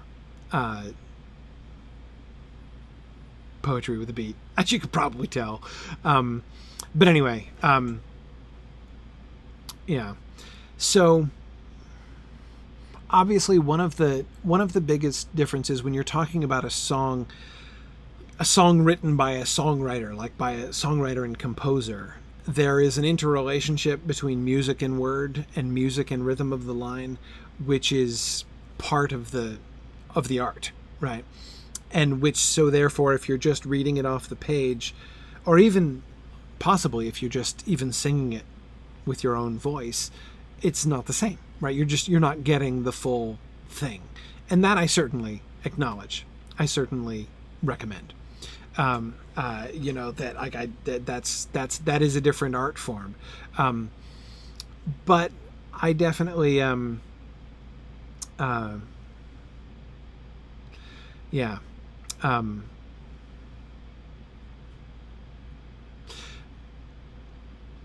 but I don't think they're that just as verbal artifacts, poem and song, I think, are necessarily very different. Again, we see it, right? We can see it, and is there. I don't find a huge difference really between the songs which we're told the hobbits are singing, even singing to tunes that are as old as the hills, which, by the way, you'll remember that Tolkien introduced, he said he began to sing to an old tune. And of course, Tolkien does sing it to an old tune, a tune that was old in his time, right? And so there are other times when we're told that they sing songs to it like a tune that's as old as the hills, which makes me think like there's probably a tune that Tolkien had in mind, but I don't know what it is, and I really want to. But anyway, Tony, I do. That seems like a phenomenon I've observed. Tony says, as a songwriter, generally melody comes first and the words serve the melody. Yes, as is often the case, as is often observable when you try to take them. I mean, if you try to sit back and think through the words of many songs, even good songs that you really like, often they don't really stand up to sort of poetic scrutiny. Sometimes they do, and that to me is what separates a really, really good songwriter from a less brilliant one. But I don't know. I mean, I'm sure it works differently for different people. Steve is saying it works differently for him. Can totally see that. Anyway, Bruce says, I think Tom Bombadil's songs are literally as old as the hills. Yeah, probably true. Tom Bombadil has certainly been singing Tom Bombadillo for as long as the hills have been around, no question. Anyway, all right, I don't want myself to go too much further down that tangent. But I mean, I do think it's an interesting question. The reason I wanted to address it is that I have heard that kind of thing before. I've heard I used to do this thing where in my freshman English class, I used to let my students nominate and elect a song. I'm like, so we're doing poetry. I'm like, do you guys want to talk about it? So do you have a favorite song whose words you think are really interesting? Let's do it. So I wouldn't know the song at all, right? I would let them nominate, but I did a totally democratic process. They would choose a song, and I'd bring in the lyrics and we'd do a poetic analysis of the song, which was often really funny. That is funny in the sense that like the lyrics didn't really stand up to it at all. Though interestingly, 40% of the time, 2 out of the 5 years I did this, so that's 4 out of the 10 times I did this, they elected Beatles songs. Actually, we did a lot of Beatles. But anyway, anyhow. Sorry, digressing now. But again, this thing that I've heard before in that context and in others, that like songs and poetry are different things.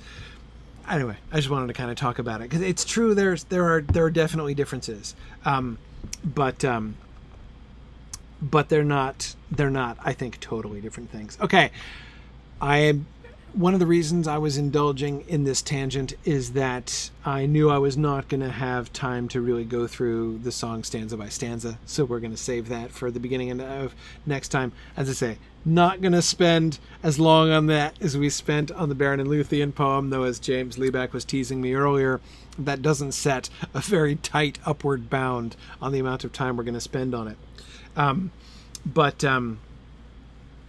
Anyway, so... we'll come back and we'll look at this. We'll look at the sort of the evolution of this poem from its earliest version from the Songs for the Philologists, and then we'll look at Sam's version of the song. And so we'll spend probably a good bit of next week talking about the details of the Troll song. Thinking about it a little bit more, and especially how it works in. One of the questions that I want to be trying to answer here is, why does Sam sing this song? That is, or what is... Sam does have a lot stored in his head, right? What's Sam up to here? He says these old images made him think of it, right? So yeah, so stones and trolls, and you can sort of see the segue in Sam's mind, right? But what does Sam like about this song? Why does he sing it here? And secondly, and kind of relatedly, I think, what does Tolkien love about this song? Why is this one of his favorite songs? Which I think it's pretty clear that it is. Yeah. Okay. Good. Okay. All right. So let's it's field trip time. So I'm going to stop there. We'll come back and we'll do the Troll song next time, and we'll look at the Pero and Podex, as I think it's called, and we'll do our field trip. So I'm going to say goodbye to folks on Twitter. Thanks for joining me today, Twitter folks. Sorry I didn't have the song piped through to my phone. That was the one form that I didn't get it in at all, but anyway, we made it work. So thanks, Twitter folks. See you guys next week. All right. Good evening. Good evening. Am I coming in okay this week?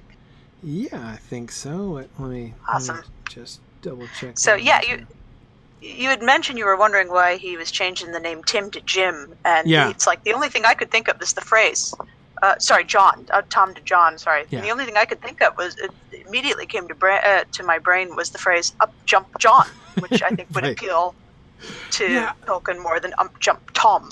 Right. Though one of the things that really surprised me is actually he takes out one of the alliterations in his revisions. Like he unalliterated it. The shank or the shin, which is why I said that line wrong, because I love that line. The shank or the shin. I love shank or the shin of my own. And he changed it to the leg or the shin. Leg or the shin. Yeah, which I think the distinction, right? Like when you're saying the leg or the shin, it's about like meat versus bone, right? The leg would be the meat, and because it's the same part of the leg, right? The leg is the leg below the knee. We're getting into lamb versus mutton territory. Well, sort of, right? But with the leg or the shin of my father's kin, suggests but anyway, I was still shocked that he took out the alliteration. Just did not know how to handle that. But anyway, there we are.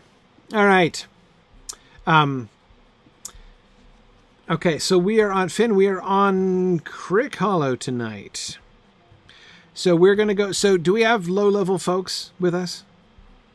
Do we have anybody who is going to be especially toothsome to large trolls? And Well, I think we're good in here. I think we're good. Looks like we've got level 41 as our smallest, I think. Mm-hmm. So might be aggro, but we can definitely help them, and they won't be an insta-kill. Right. Okay. It won't be like when I tried to rock to Rohan at level 50. Right, exactly. That did not go well. Right, or when I first visited Athelion at level, 70. Yeah, that's when I discovered roving threats back then. Right. Okay. And I think I have my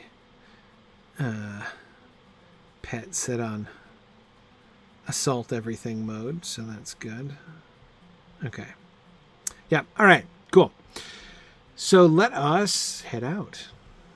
Going to the trollshaws via Oscaruth again? Yeah, I think that's probably... We don't really... It's hard to go anywhere but Rivendell and the trollshaws from anywhere else. Once we see the twins, I think we'll have a better stable thing, but it's not always accepted. Yes.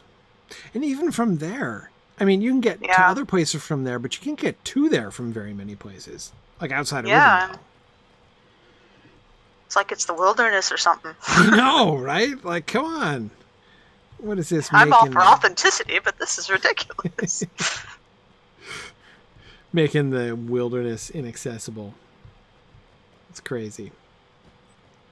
Okay.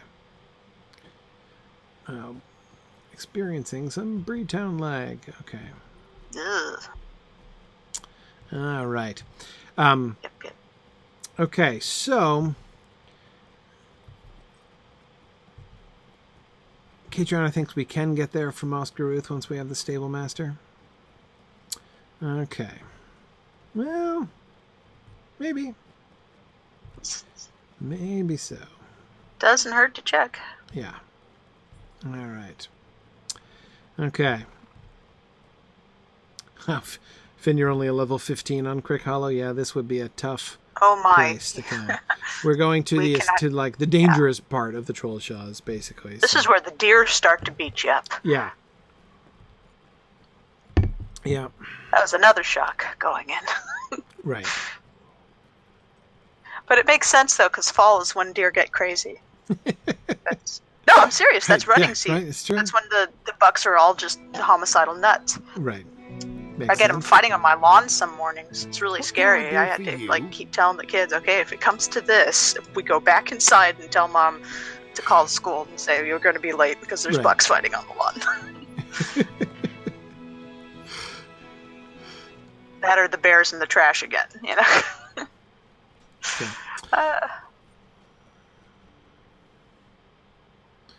All right. Commander Wilkins is saying, so there is a horse to Thorin had from Oscaruth. Okay. Yes. Well, let's see. There we go. Well,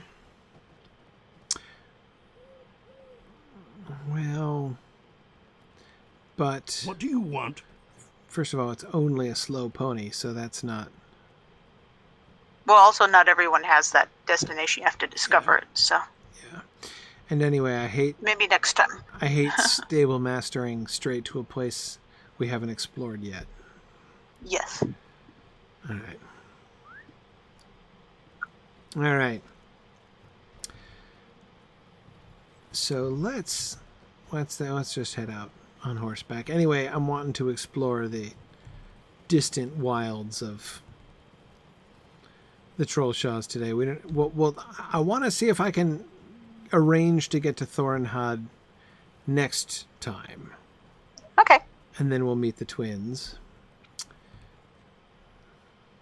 Definitely, those were very high on my, in my fanboy moments in Lotro. Yes. Was getting to meet Eladon and absolutely. Oro here. That was definitely a big deal. Yeah. Yeah, that one, Elrond and Glorfindel were like my big, you know. Mm-hmm.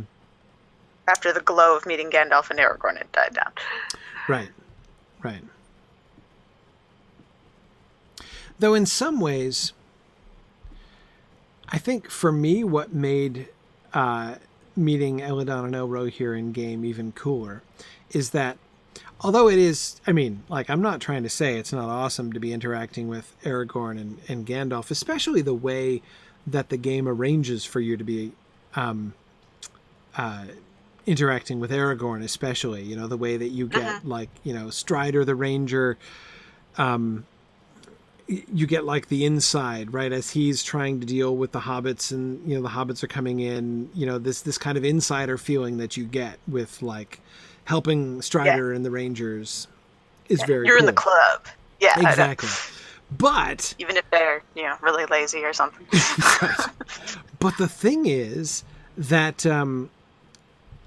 Aragorn and Gandalf, it's cool to interact with them, but you interact with them in every Lord of the Rings game ever made, right? Yeah. I mean, that's a very standard Tolkien video game experience, whereas meeting Eladon and Elro here is not a standard Lord of the Rings video game experience. That's true. So, just one of those moments of really cool depth, the kind of depth that you get in Lotro that you so rarely get in other games. I'm not saying it's absolutely unique, but still pretty awesome.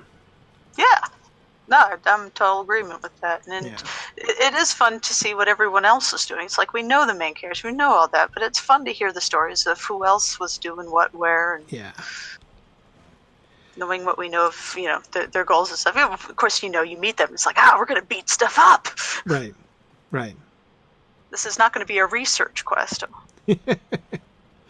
Hey, so where is that set of ruins with all of the the cave claws, and that the place with where you rescue the dwarf? I think we missed that last time. I think that's... See, there's that ruin that we did find, the one that we can see just through the trees across the way here. Do we have to keep going? Yeah, well, let's see what we got here. I haven't discovered everything on this alt, so I don't have all the flags. But yeah, there's everywhere there's a hill, there's some sort of ruin. Yeah. I want to say it's around here, but I'm not positive. Yeah.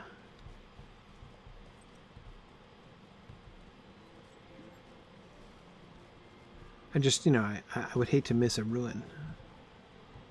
Mm-hmm. Right, yeah, I remember, Zach, it being just north of the road, but I was surprised I was missing it the last time I was up here. There's a bender who's stuck up on this hill somewhere too, right? No, this is the dead end. Oh, I always hit this one. Oh, yeah. Okay. It's the next one in or something. I don't know. Yeah, I think it's a little bit further to the east, right? Little bit. I don't want to get Can lost. I go down this way? We can't get too lost. Okay, yes you can, but... Yeah, I just did it, you know? Right. Look at me. I'm a genius, you know? Let's see. It's my superpower is getting totally lost and separated from the group. Yeah, no, I'm in the middle of the... I'm pointed entirely in the wrong direction. That's really sad.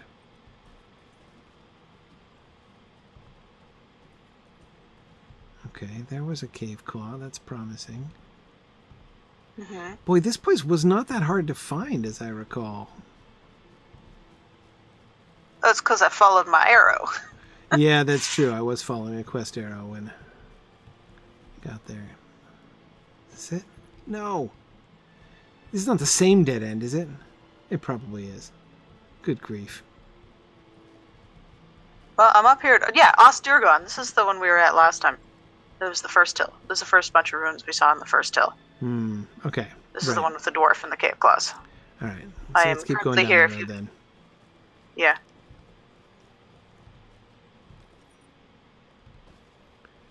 All right.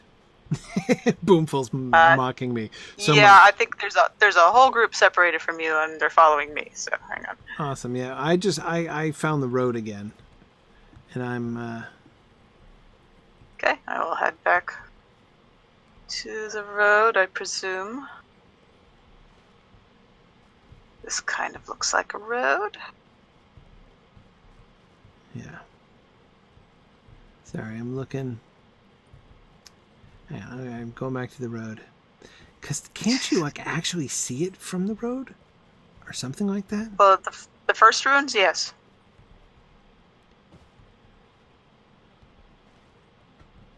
It's near the first big white stone. Okay.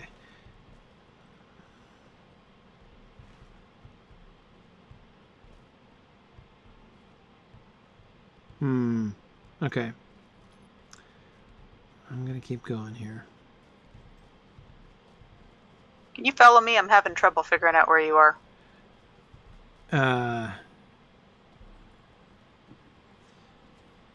Who are you on again tonight?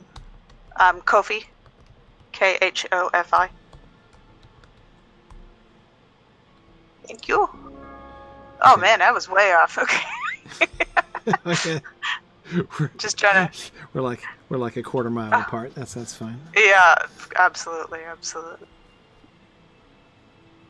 Yeah, no, I'm continuing to move down the road here. Okay. Well, I think this is the place where the trolls are. Trapdoor? I think Or just I've come up trolley to the... looking. No, trolls? I think I'm coming up to the Yes. like the southern approach to the troll glade, Yes. which means we've missed. Well, okay, forget it. I'm abandoning that ruin.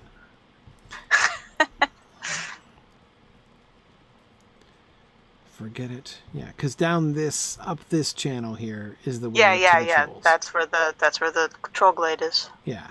Okay, let's just go through that way, back to where we were last week, on the way to the troll gate, because we came down to the troll glade deliberately from the north last time, in order to follow the path of the narrative.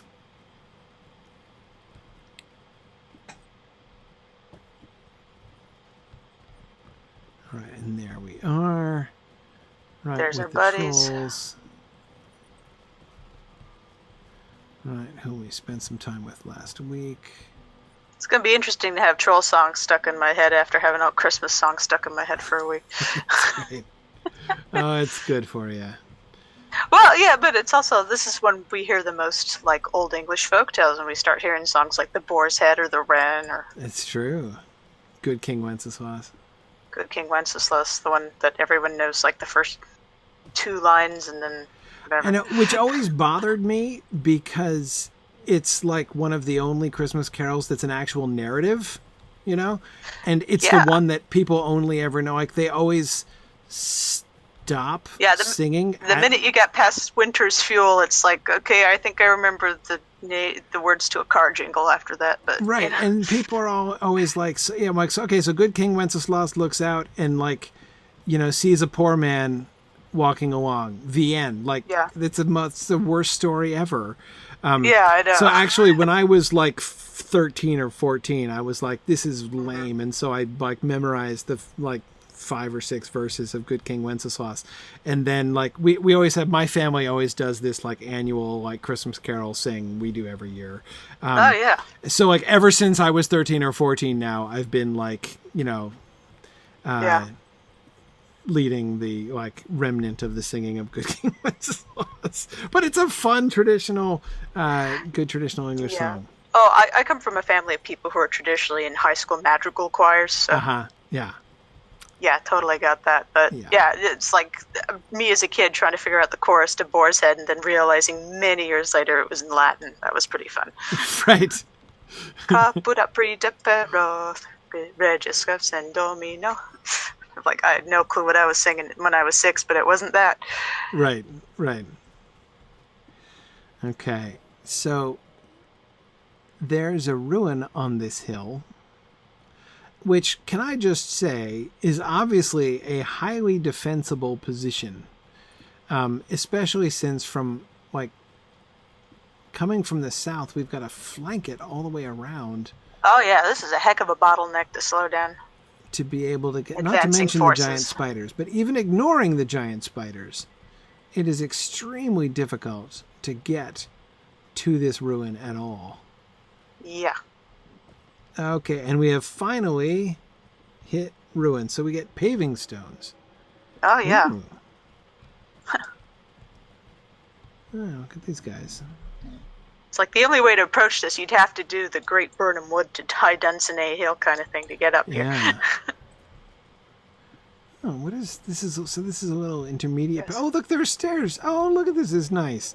So this was. Oh, remember, at some point we're supposed to look at troll clothing to see if they were, so far we have the loincloth brigade, but I think we were supposed to look and see if another people had like vests and a hat or something. Right. And I was interested in these sort of bark-like things that seem to be growing out of their. Yeah, they look like they're actually attached and growing camouflage. Out of Oh, we got some violence going on here. Let's. I seem to be near the violence. Assist. Anyway, so hang on a second. Where are we in relation? Okay, we're pointing. Does this just end in a cliff or something? I think it's steps. Yeah, there's steps. Okay, but that's where we were just walking down around the lower levels. Yes. So this is just a paved path with steps. With a this gazebo. is really nice. Yeah, which leads to the gazebo. This is a beautiful vista. This isn't a fortress. Yeah. So it was. I said it was highly defensible, which obviously it is, and this is still, yes, cliff on all sides, right? So this is Rudauren, right? I almost missed the enormous. Oh, yep. We're standing on it. Crown that we're standing on there. But yeah, this doesn't have any of the, like, this is clearly where you hold like your summer parties, right? Not where you post your guards to look out. Yeah, no, this is we're in mint julep land over here. Yeah, exactly. And especially this path leading to it, right? We've got this beautifully sort of flagstone path and these sweeping staircases. Mm-hmm. And the giant columns with, I guess, what, arches? Would there have been arches? They're in pairs, which suggests maybe arches, though we don't see any remnants of arch. Colonnade. Yeah.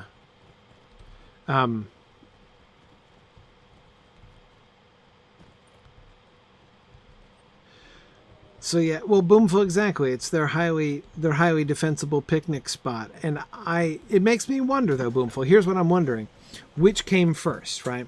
Was this chosen as a beauty spot because of the outlook?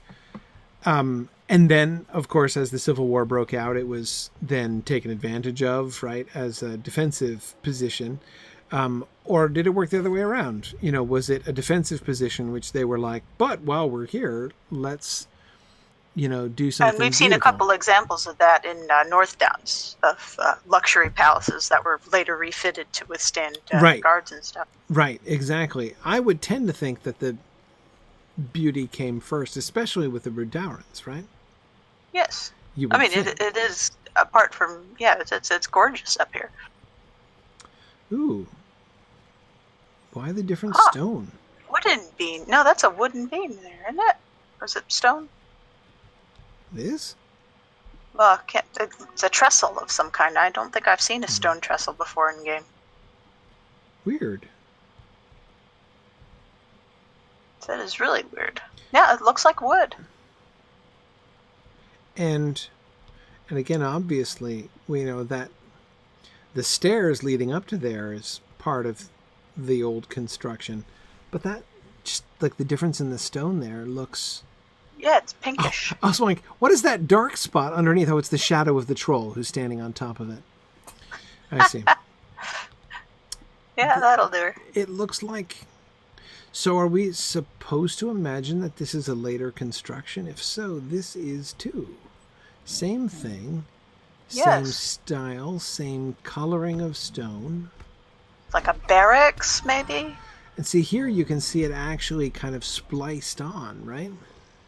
Mingled with the older architecture. Yeah, this is meant to be some sort of armory or barracks or something military. It's newer, but it's not brand new.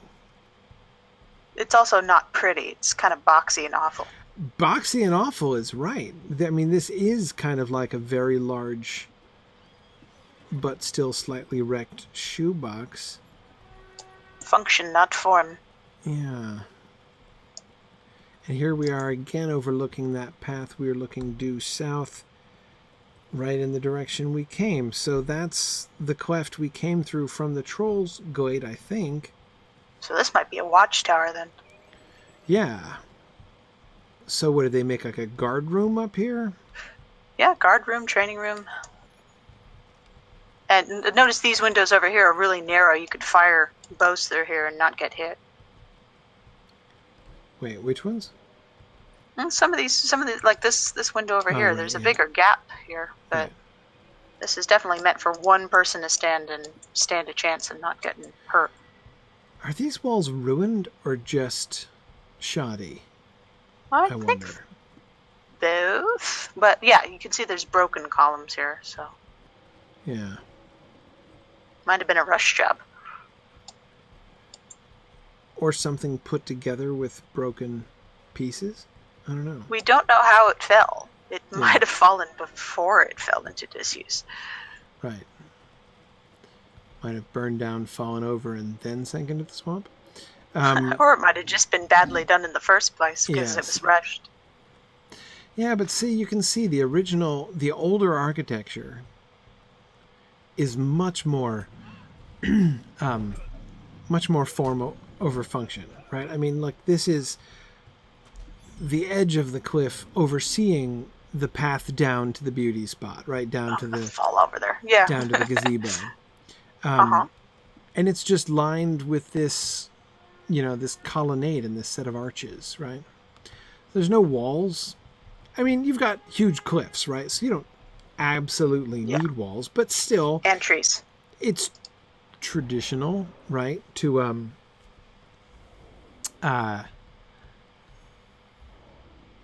it's traditional to still have walls even at the top of cliffs when you're building. But again, it's not obvious that they were thinking primarily of defense here. Yeah.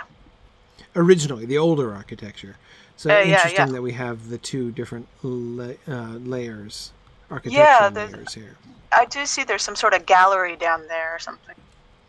And especially with, going back to the map for a second, if we look where we are and think, so where we are north and south, first of all, that's well north of the road. And as we've seen, in the worst case, thinking from a Rudauran standpoint, right? What was a worst case from a Rudauran standpoint?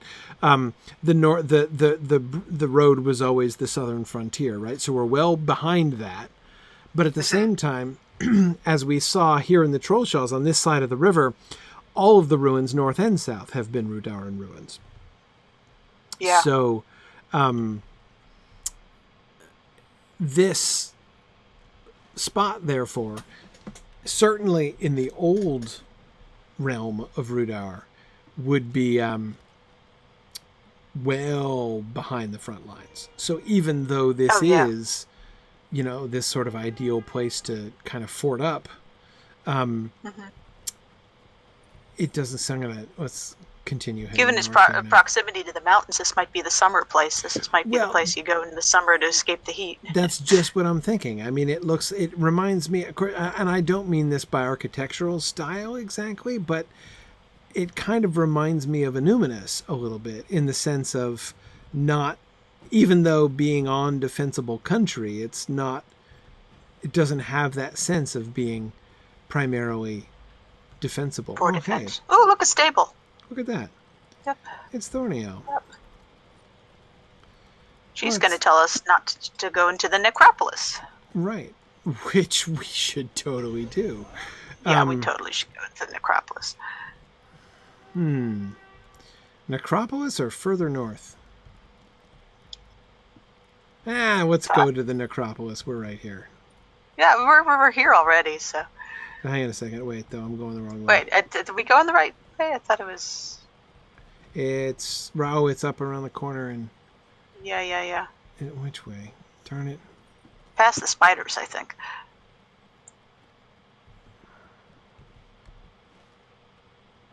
Oh, take one of her quests. I'm sorry. I'm in the wrong place. I'm thinking of the wrong place. Oh, you're right. I was thinking of this other one over here, the main Nantornith stable master. Yes. Oh yeah, no, this isn't Tornith. This is Yeah, that's what I was thinking one of. person. Okay, yes. Right. Yes. Okay, now I'm remembering who this is. Okay, so let's go north. Let's continue going north into more and more dangerous the Woven Vales. The Woven Vales. So called just because they're overrun with giant spiders, presumably. Spider webs, yes. Right. Okay. Yeah, and the giant spider thing, I mean, from the from the Shire on, we get this sort of understandable overuse of giant spiders in Montreal. Yeah. It's like there's no two ways about it. I mean, it's overuse, right? There just cannot be this many giant spiders. Unguitari, yeah. Yeah, but again, they are like legitimately, Tolkienian monsters. So, yeah. Hang on, but there's a statue down here, so we have to. Yes, there is. Do we have big to cliff. We don't have to. Do we get to? Will we survive? Is there another way to get there? Very dangerous. You go first. I see now, but we can see from here. That's the headless top of gazebo statue. Oh, yep, with the Rudaran symbol at the bottom. Which we normally don't get to see this close. They're normally hard to see. Yeah, of course, that's kind of fun. We would be seeing him from behind, it looks like. Or does it? I wish we could zoom in a little bit closer there. That's Headless Gazebo Man again. I don't know.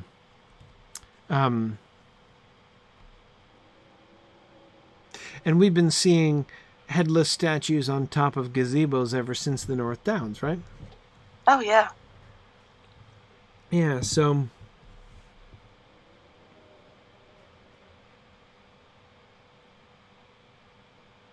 I think the deciding factor is whether there was the lotus motif or the vine motif inside. Yeah. Oops, okay, so one of the things that I'm wondering now, have we seen examples of those statues on top of gazebos that were not Rudauran? We have, haven't we?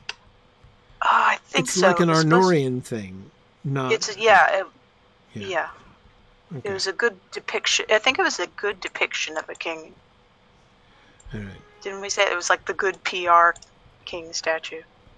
Oh, like the one that we saw. Well, there's some big ruins across the way, so let's see if we can circle around. Oh yeah. Horses. Gosh, I don't even remember going through I don't remember here. that view. I don't remember that view, but I do remember running in either. here by accident and being like, dead things. Okay, another cliff. Yeah, okay, so I obviously went in here by a different route. Yeah, I don't remember. And it's funny because I definitely did a completionist trollshaws with one of my alts on Landroll, Yeah. but I don't remember spending much time here in the Wovendales. Me neither. It was kind of one of those, let's do what I have to and then get out and not spend time exploring. Oh, here we go. Aha. Now Hey! we've got a curtain wall with a gate.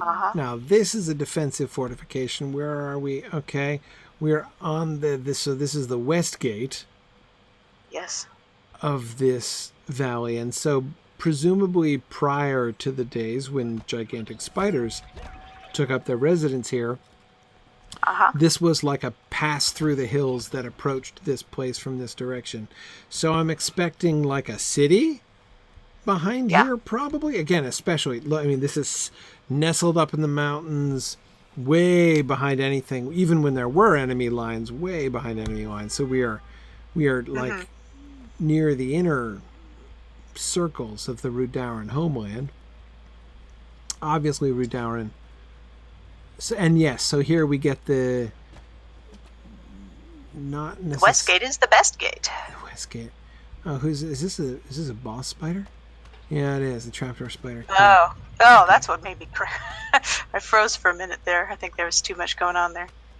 Okay. Oh boy. What is in that enormous cocoon? Is there like a horse in there or something? It's bigger than a horse. Yeah, exactly. I can't. Wow. Okay. Best not to know, perhaps. Might be one of these big fire worms that are all cold worms or something. Oh, yeah, the worms. Maybe so.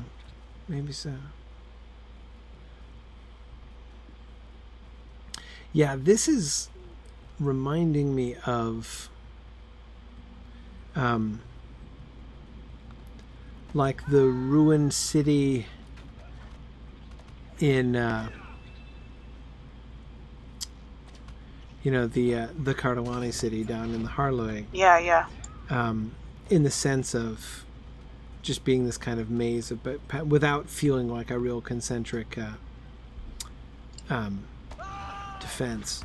But okay, we're inside. No, we've come out west. Yeah, now again? but now we can go see the gazebo. Right, because now we can descend to the lower level here. Okay, back to the Woven Vales. Whoa. Just hit a tree. Okay. Alright, I keep seeing things that I think are interesting things, and then they're just spider webs.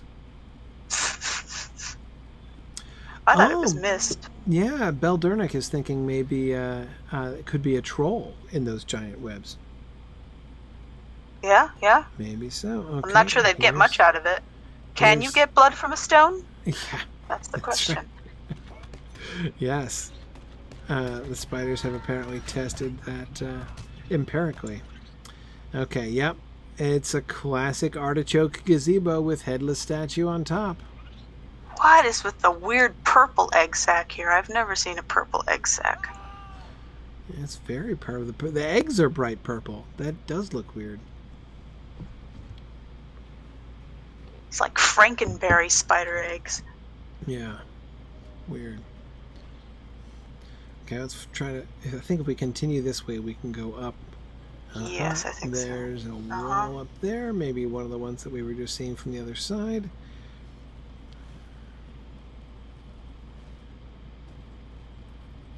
Could have sworn we'd have met a white by now. Am I thinking about a different set of runes or something? Yeah, I think the ones with the dead people are the ones that are off to the east. Because these are where we're getting... I've been waiting for us to run into wood trolls. The Gladdolf. Now this is what I was... Yeah. Yep, there we go. Wood trolls. Yeah. The wood trolls. These are tough guys, if I recall. They are, yes. Now these guys I fought all the time. I spent plenty of time in the Gladdolf doing quests.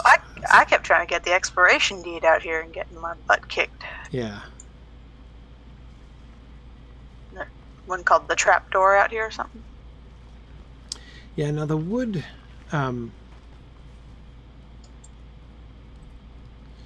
the wood trolls, I mean, I think we've talked about them before. I mean, it's an interesting kind of taking up of the idea that is raised by Treebeard ultimately in the book, right? About Yes. trolls and ents and, you know, how these are like the... You know, kind of, and this is our, speaking of Cousins events, right? We've got animated but it trees also down takes here, on too. an elemental aspect. Like there can be trolls for stone as well as for wood as well as for ice. Right. Yeah, and I don't know. I mean, the fact is we don't really know much about trolls. But now, do we have any more ruins down here? There's that cave, right, that you have to go Yes. to, that absolutely infuriating cave that you have to go to at the beginning of Volume 3, Yes. which I think is what's up this direction. Oh, you mean the epic quest? No, that's closer to the Brunnen Fort, I believe. No, there's one way up here. I definitely Yeah. remember having to go up through the Gladolf in order to get there. Oh. But Whoa. Oh, we're gonna have to get on feet. There's too much. are we getting? Kinda- Are we, Yeah, we're getting mobbed. okay. Kinda do it, Cotton.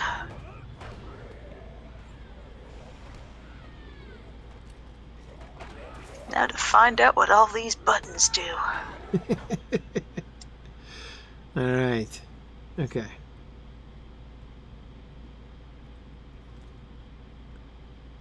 Okay. Yeah, Pontine, I am sure that the cave for Volume 3 is up here somewhere. I don't need to necessarily find it because I'm not sure we could even go in without the quest. But That's the quest, yeah. But I was pretty sure up in the dim northern regions of the Gladolf up here is where you find that one.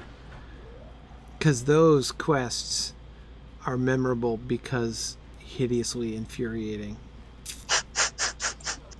There at the beginning. I don't remember any of these little bodies of water here. Well, yeah, they've got this... the mist clinging to them, which I think is meant to convey like the corruption Yep. of the Kinda whole remember. region, right? Oh, yeah, it gets dark under here. That's where we start to see some... Yeah, trying to get down to the water here. Yeah. Up tree. Yeah. I don't even have my... Sorry. I gotta summon my cat here. Who can help out with giant trees and stuff. Nothing like a lynx leaping out of ambush on a tree.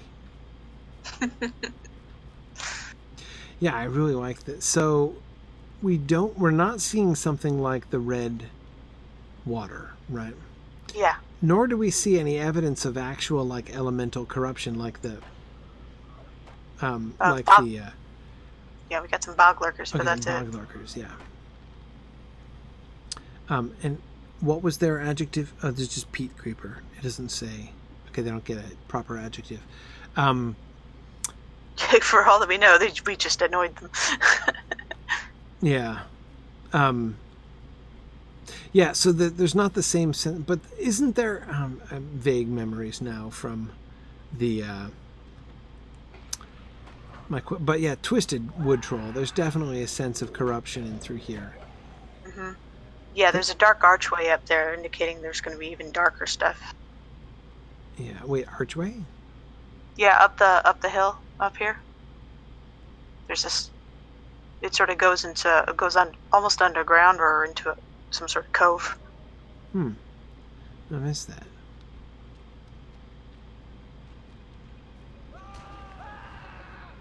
Nope, I'm stuck. Oh, you were rooted? Yes.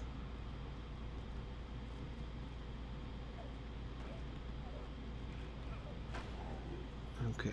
way up into the corner up here. Way up here. You see all these really dark leaf trees over here? Oh, right. Ooh. Yeah, I did miss this. Yeah.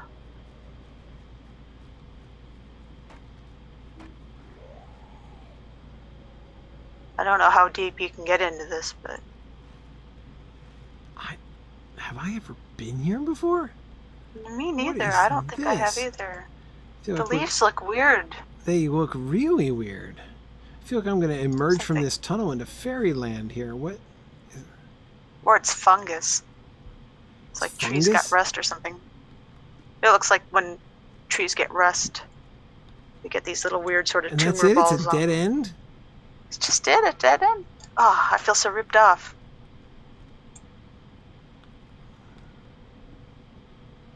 But it's dark and menacing. Oh, Commander Wilkins says this is where you go with Legolas to fight the boss battle in the epic line. Oh, sweet. Okay.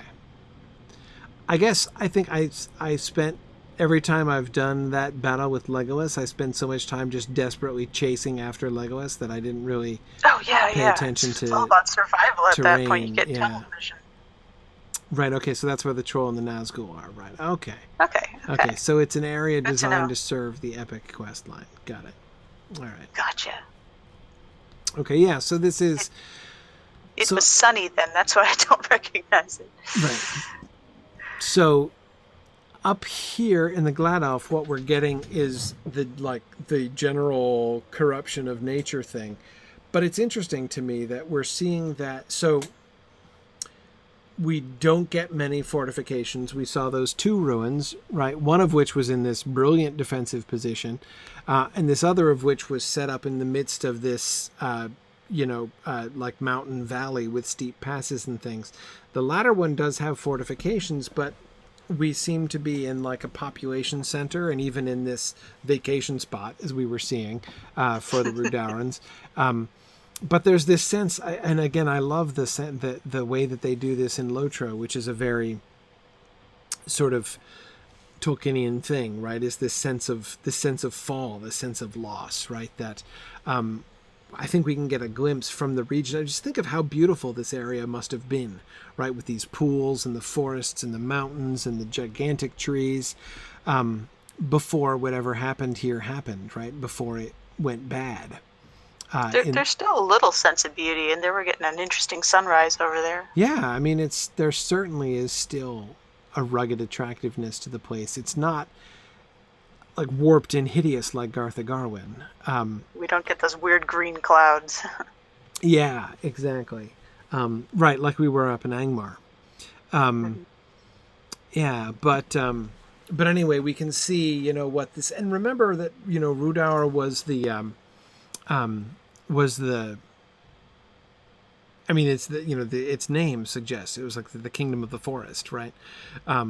So it's up here always strikes me as something that was like,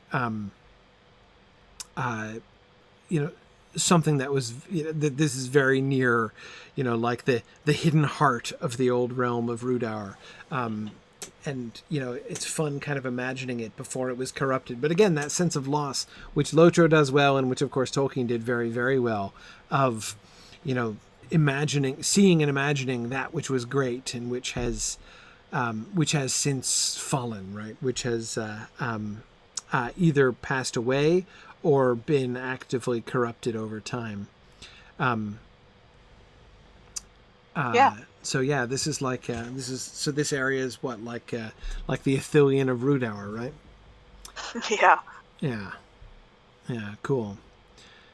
Neat. Okay, so actually, even like the scarcity of ruins in this particular area is kind of fun, actually, suggesting that even the Rudaurans at the height of their power still didn't just fill this with fortresses, right? This was still just natural. This is the Great Forest. Very cool. But also interesting to see this much corruption on Elrond's back door.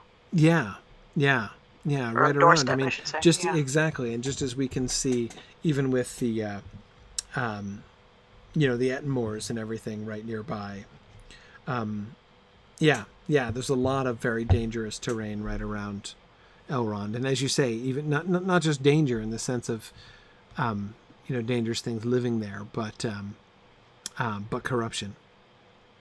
Evil things might not enter his valley, but evil things are definitely, having their way in the areas roundabout, as we can see here in the game.